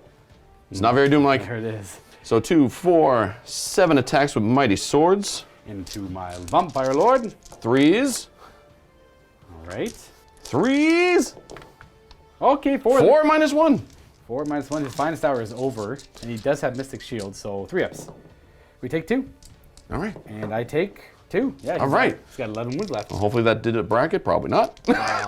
It might have. It's 1 more maybe gets him. And he says, "I will duel you, undead heathen." Ooh, he's gonna challenge the vampire. It's very heroic of him. He's got 1 hit, and he's got 1 wound at -1. He doesn't quite do it. The vampire parries it away. No. Sigmar, where are you? Let's go with the dire wolves. I have 4 of them attacking. One's the doom wolf. So that's gonna be This 9. is not going to go well for him. 9 attacks. It's probably gonna go. Oh, maybe. better than you think. These are 3s to hit because they charged. Yes. All right, 3s to wound because we charged. And oh wow, I went like So swimmingly. I'm sorry. 8 wounding hits. No rend. So 3s. Can I save all the wounds? That's all 5 ups too, eh? Wow. That's an amazing roll. Where was that when I needed it? Could have used that earlier. But it's All still important game. here. It's still important here now. Though. No, definitely. All right, so the Wizard of Oz is going to attack your Graveguard because they do the most damage. They do. 3s. 3. Nope. All right, there it is. Okay. He's a nerd. Let's go with my Vampire Lord attacking. We're gonna all out attack him. Did I use Pack Elf? I did use Pack Elf on the reroll. Yes, you did. Go down to 1. Command point. 3 attacks with the lance. These are -1 to wound. So I hit on 2s because I get +1 to hit, and I wound on that at rend 1. You're good. Made it. Nice. I'll do the Snapping Jaws on 3s. And I think 4s now. That's a fair. All right. And then Sword-like Claws is either 6 or 7 attacks. I have to go take a gander. He's still in his top bracket. Needs 4 wounds to be not. 2s to hit and 4s to wound. We got 1. Rend 1. Come on, buddy. The shields are up! The shields are up. That's it. No damage from him. You get to. Do you have anything else to pick? No. Ooh, Graveguard. Ooh, No. Graveguard. You know, But you boxed yourself in. I get you 5. I get my 5 guys. You know what? I'm gonna do the Vampire Lord actually to alleviate some of these. I shouldn't have said anything. I seen it as you were saying it. I seen it. So I'll go with the Vampire Lord. He's just gonna hang out and throw out 3s to hit and 3s to wound. Okay. All right. You know what? He made room for Graveguard, and that's all that matters. 9 are able to swing now, so I got 4 more in there, and we are going to throw out a command from the Seneschal on that unit for all-out attack. That's it. I have no command points left. You're right. I did do all-out attack. I can't do anything with these Graveguard. Yes! I've already did Blood Feast. Yes. So I'm gonna just, I probably should say Blood Feast for over here, but it's okay. These guys are so juiced up just with their ridiculous stats on their So own. amped, they're like, I can't wait to hit a Sequitur. I can't wait to kill Sequiturs. 3s to hit with 18 attacks. All right. And 3s to wound because we're near a vampire. We get +1 wound. That is going to be 2 mortal wounds and 5 saves. From the wards. The wards, ignore the Make 5 1. wounds. So we take 1 mortal wound and then we have 5 So I'll saves. just put that here for him. 2, 4, 5. Here we go. 5 ups. Come on, baby. Ooh, very good. I roll. make 2, and I'll re-roll this one because it's straight up. Yeah, it's still a 2. So that's 6 more damage. These are great weapons. That's okay. And then they have the 5. So- They have the 5 aboard save though, Oh, because they have empowered the shield. thank God you're playing my army. I just am absorbed. Oh my God. I know take what 1 it- damage. You know what? Screw it. I killed the Sequitur. Whatever. Yeah. And you know he's going to explode on your zombie dragon. Oh no. He doesn't, Not though. quite. I don't even think the zombie dragon killed anything. I can't even heal. He didn't. He did not. No. He whiffed. He did. Damn. All right. I think we're done. Combat. I'm going to spend my command point and inspire them. That's fair. I'm Yeah, absolutely doing that. yeah. So they're sticking around. All right. Yeah. I have nothing to use my command point on, so I'm gonna burn it. So my superiority die wasn't needed. That's okay. And Holy Christ. for scoring, what are we at? What are we at for scoring here? I am on. So you definitely have 4. I got 4 points for that. You get 6. And my battle tactics. So I got 6 this turn, which is critical. So on turn 5 now. This is the current score. I have 17. My opponent, Drew, is 21. We're going on turn 5. My mind is mush. We've been playing for hours. All right, do me the honors and roll the priority objective. It's 3. 3. It is that one. Okay. So now it is priority roll. No. 5. Fudge. 4. Oh, that's probably game. I will gladly take the priority. Well, I mean, it's one of those like, it's actually better I don't take the priority here. There's no reason for me to really do it because you have all the debuffs on me. So I'll let you do your turn. Okay, so I'm gonna. And I'm just gonna take off the dice to know that these are no longer crazy debuffed to nothingness. And I'll keep my Mystic Shield. All right, so here we are on the Stormcaster, and one observation, what I could have done is just stayed in combat here and then maybe killed them. I was a little worried I might not be able to, but I'm like, Blood Feast should kill them, and the Roar and the Stomp and all that, but I have all these negatives on me, and then what I didn't consider, I'm locked in giving the turn up because I kind of made a misplay here. It's not going to cost me the game, but it makes it suspicious. This guy can translocate, the Relic. Listen, I could roll 2 1s. It's not impossible. He could, he's going to translocate them somewhere very far away. Well, I'm curious where they can go because these guys push it back kind of like over here. I would actually, if you want to bring the camera panned right, I would probably put them like right here because they're not going to take him out. Right. They're not going to take him out. Right. Yeah. They'd go. Those would be the biggest threats. They'd probably go in this corner over here, and I can't get him with anything. That means I can't stop Drew's grand strategy, and that means I would still get mine, and I'm going to get 6 points on my turn, and Drew probably won't get any points. No, none. So I will go up to. I actually go to 23 points to your 21. So I think I'd still win, unless you get points. No, you go to 21. I'm at. If you get 6. So re-looking at the points, I would win by 2 points if I get my 6, which it looks like I will get my 6 on my turn 5. You know what? So you go for a Hail Mary instead to try and kill the general? Hail Mary this thing. Let's do it. Well, I can't finest hour him. So battle tactics, slay the general. And that is this their I guess Mystic Shield falls off. Mystic Shield falls off, yep. Okay. All right, so for heroic thing, I have no finest hours. I'm going to Get a command point. All right, 4 up. Nope. Ooh. Because he's so important right now, I'm going to recover, or attempt to, and he's going to heal back up to full. Ugh. Even though it does expose her, as long as he doesn't die, I'm in the clear. but it might have to sacrifice my favorite Vampire Lord. Start with him. He's gonna cast Thundershock. Yeah, let's see if it works again. You got an 8. I'm gonna try and stop that. I am not good at unbinding, but I can cast spells for sure. So it should hit everything around him. It reaches all the way to here, here. So we're gonna start rolling. Everything. So 3 ups. Lord. He's not okay. Graveguard. That's what I want. Nope. Okay. Vampire. Yep. Yep. Graveguard. Yep. Vampire. Yep. Skellies. Yep. Doggos. Nope. Okay. Big doggos. Oh, big doggos. Nope. Okay, so both them and the vamp and him. Yeah. I'm gonna go to the Relictor. He'll cast Mystic Shield. Mystic Shield. Got it with a 6. I did it! Finally! I stopped magic. Glorious. Well, stop my lightning bolt I can't. on your Lord. A 2? Nope. A 3 goes off. Yeah, you get it with the +1. Yeah. Yep. And it's going to be 2 mortal wounds, and I will ignore neither. I'll go back down to 12. And -1 to hit, my friend. Yes, sir. Oh, gosh. Oh, I'll remember the -1 to hit. That's it for the hero phase. On to movement. So I'm gonna move here. 1, 2, 3, 4, 5. You will have to stay 3 inches away from the Vampire Lord, though. I don't know why I thought that was my unit. That's okay. He is red. Actually, I don't know. Yeah, I guess he kind of blends in with the mat, too. Yeah. It's going to be tough, yeah. So what we're going to do instead, which makes more sense, instead of the Lightning Blast, you don't have to roll it. You still succeed. The Translocate, he's going to just teleport somewhere around there. And we want to go for the Hail Mary kill on the Vampire Lord. It's very unlikely, but stranger things have happened in this beautiful game of Warhammer we all play. All right, there he is. He translocated. He pretty much de-atomized and re-atomized over there, Star Trek style. I'm gonna move this guy. Oh, he's just gonna be a spite play, man. You're just gonna kill him. I'm just gonna try and charge and kill the vampire out of You know spite. what? Screw you, redeploy. No! I'm gonna go 2 inches away. It's funny, just what you said. Good, move away. I need a bigger number. That's more mortal wound chances. There you go. She's hanging out back there. And then I'll get 2, and you'll fail them, and I'll ha with my Annihilator. Oh gosh, I'm down to 2 command points of that now. Charges. We're gonna start with the Annihilator because that one's got me most excited. Oh no. 7? 7 should be good. 7 is in for sure. Do you hit every unit within an inch, or just you pick one? I think I pick one. Okay. Let me see what number I need though. I don't know if I need 5s or 6s. You need 6s. All right, 2 6s Coming up. on the vampire would make me happy. And I see 6. 1. Deathless minions. Yep, we're good. Seriously? Oh, absolutely. Look at that. Beautiful taco cat. Nom, nom, nom. Lord Relictor going in for the Hail Mary. He's a 9. You got up. I will re-roll. Forward to victory. Oh! Yeah. Welcome. On the 1 CP.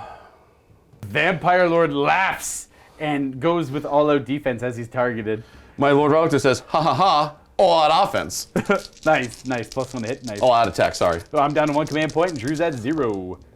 Ooh, 1 miss. Of course. And 3s? Yep. 3 at -1. -1, so I go to a 2 up because I have +2. Nope. But, yeah. Nada. I'm going to go with the Graveguard, I guess. Gotta save the vampire. Save the vampire! They're currently -1 to wound. We're going to spend a command point on Blood Feast. Of course they are. Actually, I'm just going to do all that attack. I don't care about Blood Feast too much. Okay. These guys are closer to this guy. You're actually closer to that guy, so you'll go there. And I'll have 3 attacking him, and then 5 attacking the nerd. Ooh. And they're -1. Down to 1 command point. One of those is the Seneschal, so we're hitting on 2s.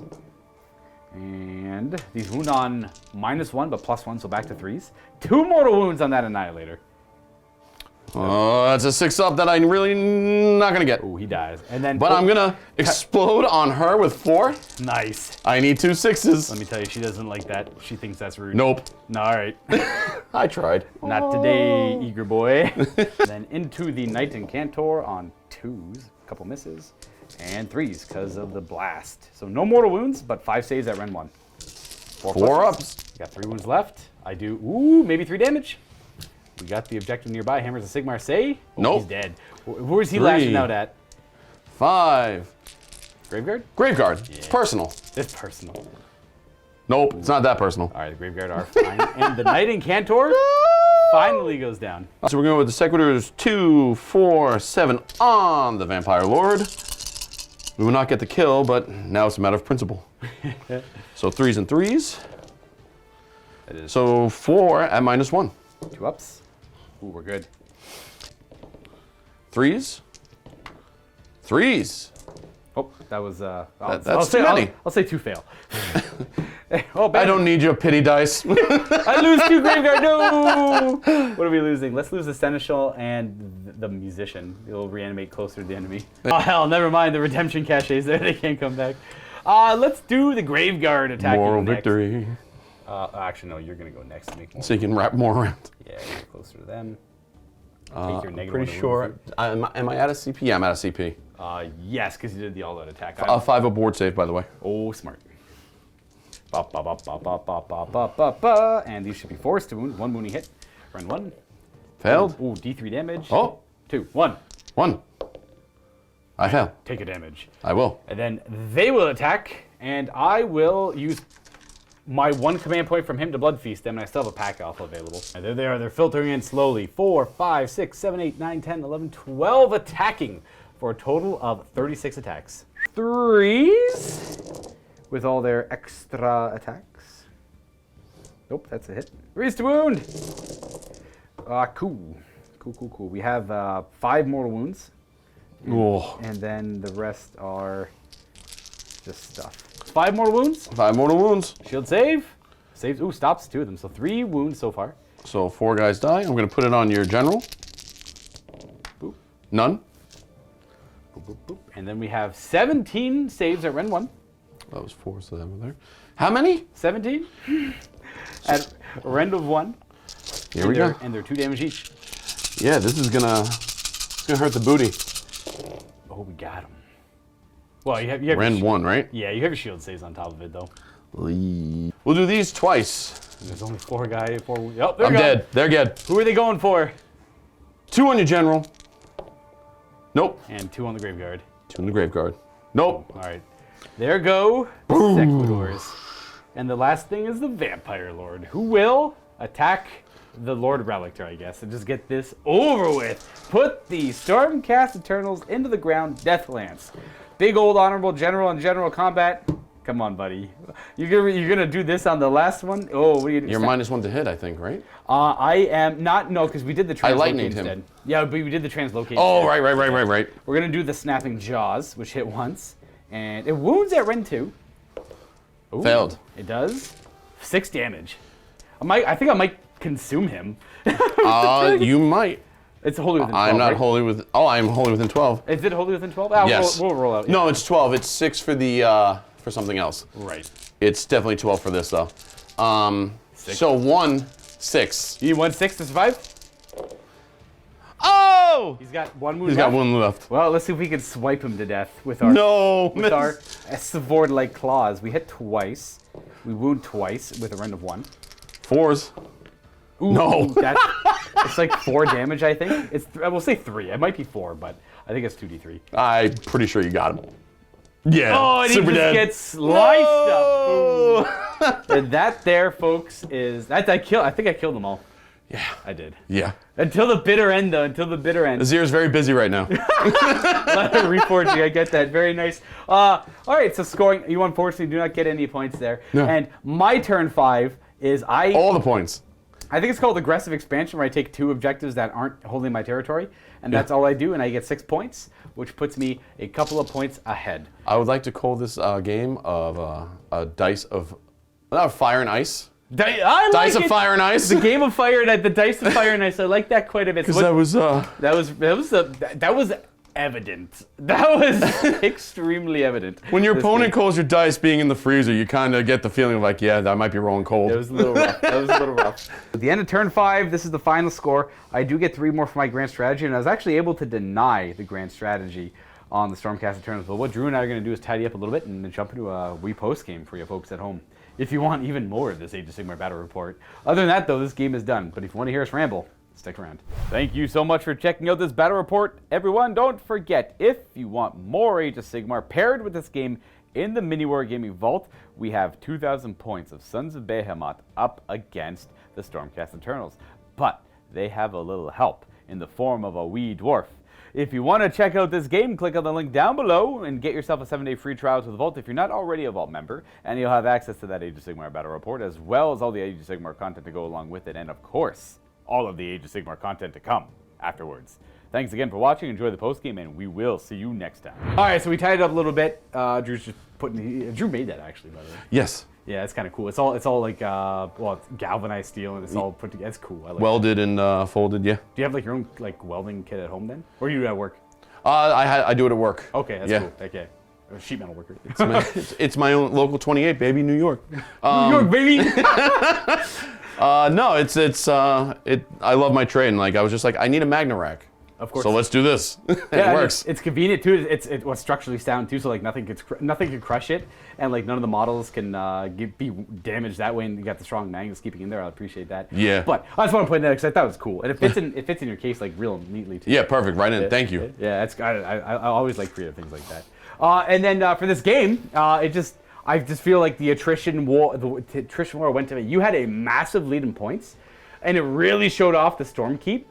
And like this is like by no means a weak Soulblight list. So they performed very well, and they only lost by about 5 points in the end against the Soulblight Gravelords. You could have mitigated the loss by a little bit more, but you want to go for the more Hail Mary play and the glory play. Because it was either I could have gotten the extra points by trying to kill him rather than just, exactly. well, I'll save my honor. You know. And then I'll translocate. You save yourself 3 victory points. Yeah, but whatever. It's the game's for fun, so might as well go for it. Exactly, yeah, because the points in the end don't really matter too much. Right. When you're just doing the one-ofs. Now, the Celestin Prime is my only talking point off the top of my head right now because he whiffed so freaking hard. Bad, real bad. And then bad your whiff. saves were good too. Yes. Which I think I mitigated one of them, which is 3 damage. Which is 3 damage, and then on the deathless saves you made a where bunch. It was. You're right. That's where it was there most on the deathless. Because I think you needed to make something like 9. Yeah, and I only lost 6 or something. Yeah. Yeah.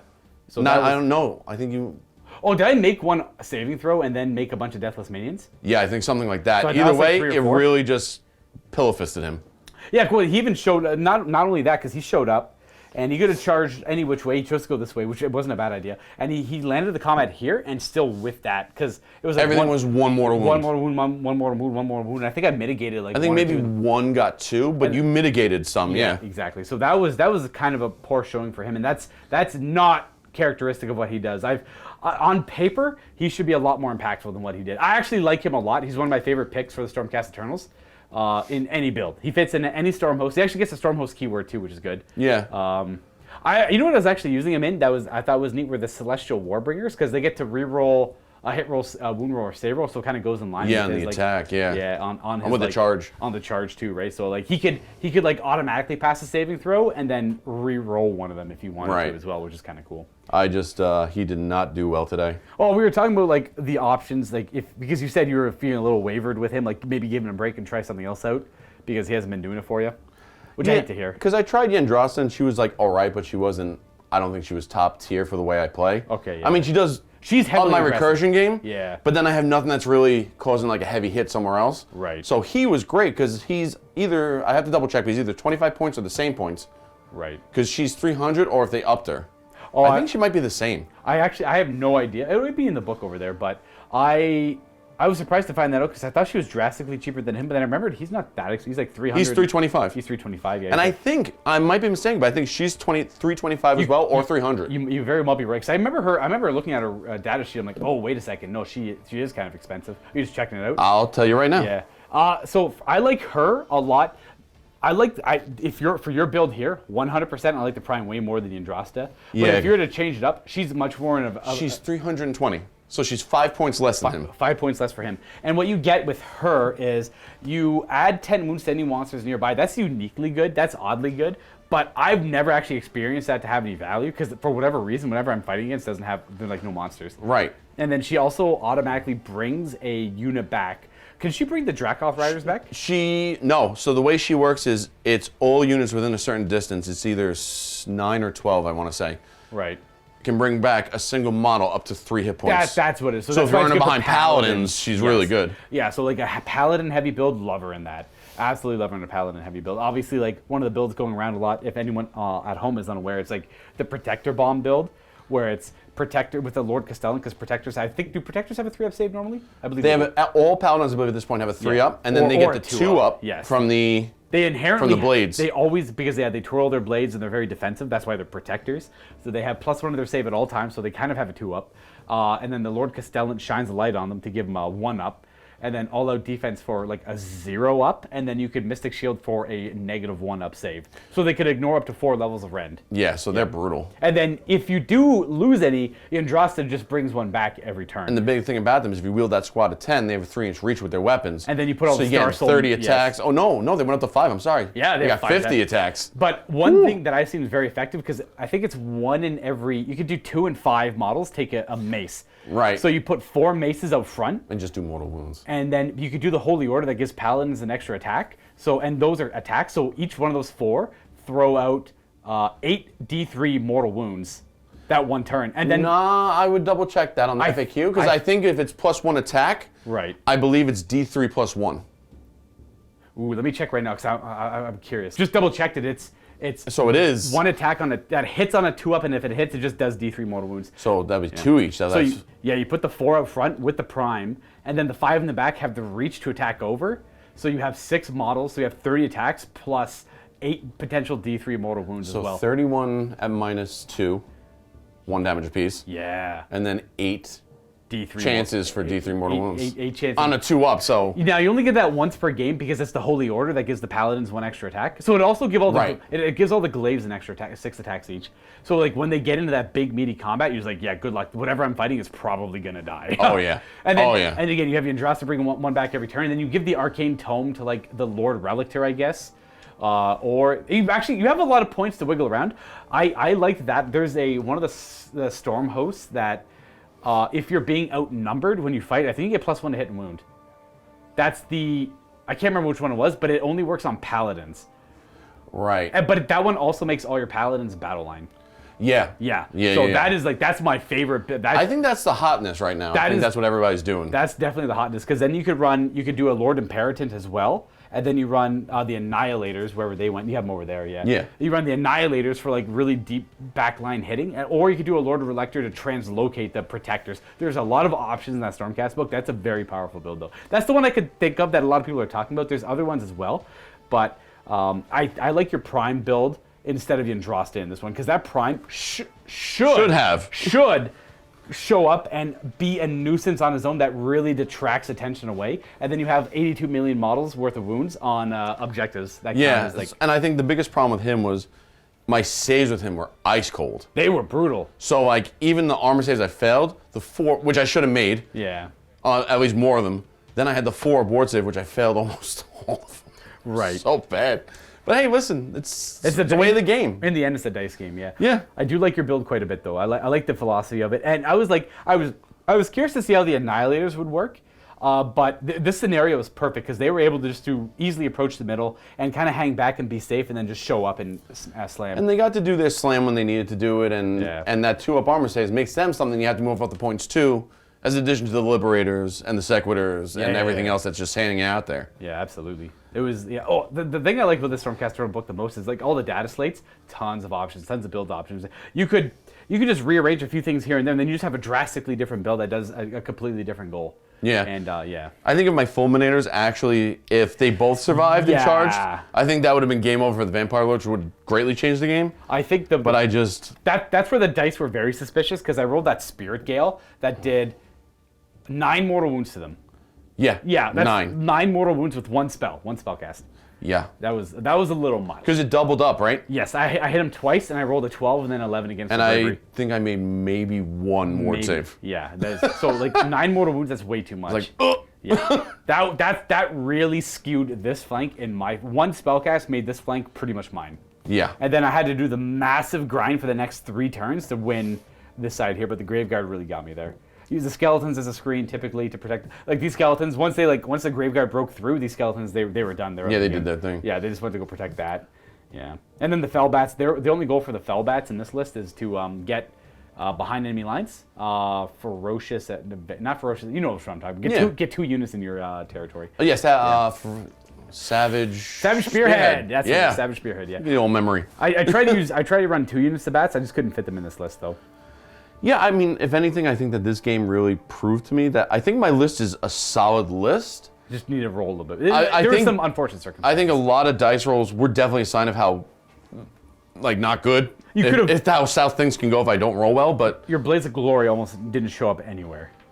I think I did maybe 4 mortal. Oh, yeah, I mean, we can rewatch it when it's time, but I think maybe 4 mortal wounds for the whole thing on Blaze of Glory. I wouldn't be surprised if you're right. It just seems like very lackluster, and that's a pretty big rule that Stormcast have as well. I was so excited when they got that. That's an awesome rule. I thought it was a great rule, very fluffy too. Yes, exactly. I loved everything about it. But then not in this game, no. I wasn't a big fan of the Stormcast Eternals, but with the inclusion of the Vindictors, the Annihilator sculpt, I love all the rules on the named characters. That 4 board save is so nice. Yeah.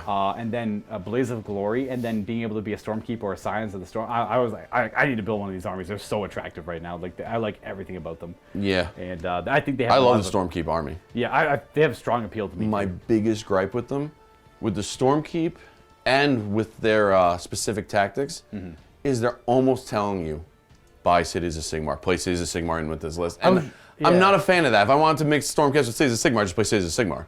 Yeah, because you can just do it the other way around. Right, yeah. It's true, yeah. I'm not too sure what I would even add from the Cities of Sigmar to this list. Off the top of my head, I haven't done any research. I can't think of anything. Like, Iron Drakes are really good with, but that's only if you're playing Cities of Maybe Sigmar. free guild handgunners just to have some ranged on this, like some shooting, because I have very little shooting, but... Well, yeah, but like you could, like, I think Judicators are really good for shooting, and so are Long Strike Crossbows. So expensive. Yeah, they're 200 points, but they do mortal wounds on hits, which is really nice. Okay, so I'm glad you brought that up, because now if I'm going to bring in Cities of Sigmar, screw Judicators, I'm going to bring in Sisters of the Watch. Because they do what Judicators do, but way better. I forgot about the whole, like, not human side of it, the dwarves and the yeah, because Sisters of the Watch, if you don't move, they shoot twice. You take a brick of 20 of them, that's 40 shots doing mortals on 6s. Yeah. Oh, wow. Yeah, it's way better. That's really good, yeah. Well, and I think they're a little cheaper than Judicators, too, for a squad of 10 versus a squad of 5. Ooh. Yeah. You might be right. I actually have no idea how to think about it. I can't paint little... You don't like the little guys? No, I have these fat hands. It's like trying to paint with deli meat. It's tough. So. Oh man. I get that because they offer you a rule. You don't have to use it, but you feel like you're missing out when you don't, right? Right, and specifically, like one of the tags is like if your Cities of Sigmar unit is on that side of the board, I'm like, so I could translocate them and just get those points. Yes, absolutely. Can you translocate Cities of Sigmar stuff? I believe in a Stormkeep army. They gain. I have to double check. I think they gain. Ooh, interesting. I will double check that. I can't translocate Cities of Sigmar, yeah, but still. Just double check that, yeah. You can still work that, though. Well, there's fast guys. There's like the Outriders that are crazy fast. They can run and shoot. Demigryph Knights can run. Demigryph Knights, absolutely. Like a really cheap, just quick unit. I think there's units that can just hide out in reserve, and then they show up on turn 3 when everyone's kind of stuck in the middle and like, oh yeah, by the way, here's my battle tactic done. Right. Yeah. Or like I said, like in a scenario like this, it would have been perfect. Set up 20 Sisters to Watch right here. Exactly. Have them walk forward. One turn they shoot normal, but now anything that comes in, I'm making 40 shots. And then you have the Unleash Hell tactics as well. Right. So you have your super durable front line, then it gets charged. They take mortal wounds because you're Shield of Civilization, and then the Sisters then just volley. Yeah. And then hit them up with mortal wounds afterwards. Yeah. It's not a bad inclusion. You're right. You're definitely right. And like it gives you an even bigger roster of options when you include an entire another army book that already has like too many data slates. Yeah, I think it's something to look at. But like I said, I love the way this list plays. I don't always win with it, but I have a great time with it. And that's all that matters. And exactly. Like as you can see, like this list, like it was a little tough with the dice rolls, but oh god, I had a blast from turn 1 on. I it didn't matter. I feel like the dice were night and day. Like they were like it was so evident that they were way in my favor. Yet you only lost by 5 points in the end. Yeah. Yeah. So listen, I can't complain. I had a great time, and the game was pretty much back and forth up until the last turn. So absolutely. Well, man, Drew, thank you for coming by. Thank you for the game. I really appreciate it. Absolutely. I'll give you the awkward left-handed handshake at a distance. So COVID. Yeah. Thanks for coming by. More Age of Sigmar to come, obviously, folks. Good luck in your game tomorrow. May you roll better dice. Against Steve. You're playing 40K, though. It's me versus the mountain. It's a mountain-on-mountain match because we're both large men. Yeah, it's true. Are you taller than Steve or Steve taller than you? I think he might be like an inch taller, but I'll stand on my tiptoes if we take pictures. Steve's a big guy. It's hard to be taller than him. Anyways, good luck in your Necrons versus whatever he's playing game. I think he's bringing Iron Warriors. He's loving his Iron Warriors right now. Yeah. He is loving the crap out of them. They got that new update, which is the really six up explodings. Yeah. Hates everything. Death to the Necrons. Yes, he hates the False Emperor, but they all kind of look like the False Emperor. Yeah, they don't believe in chaos. Death to them. Anyways, folks, this battle report is well too long already. So we'll see you next time for more Age of Sigmar action and more Warhammer in general. Happy wargaming, everyone.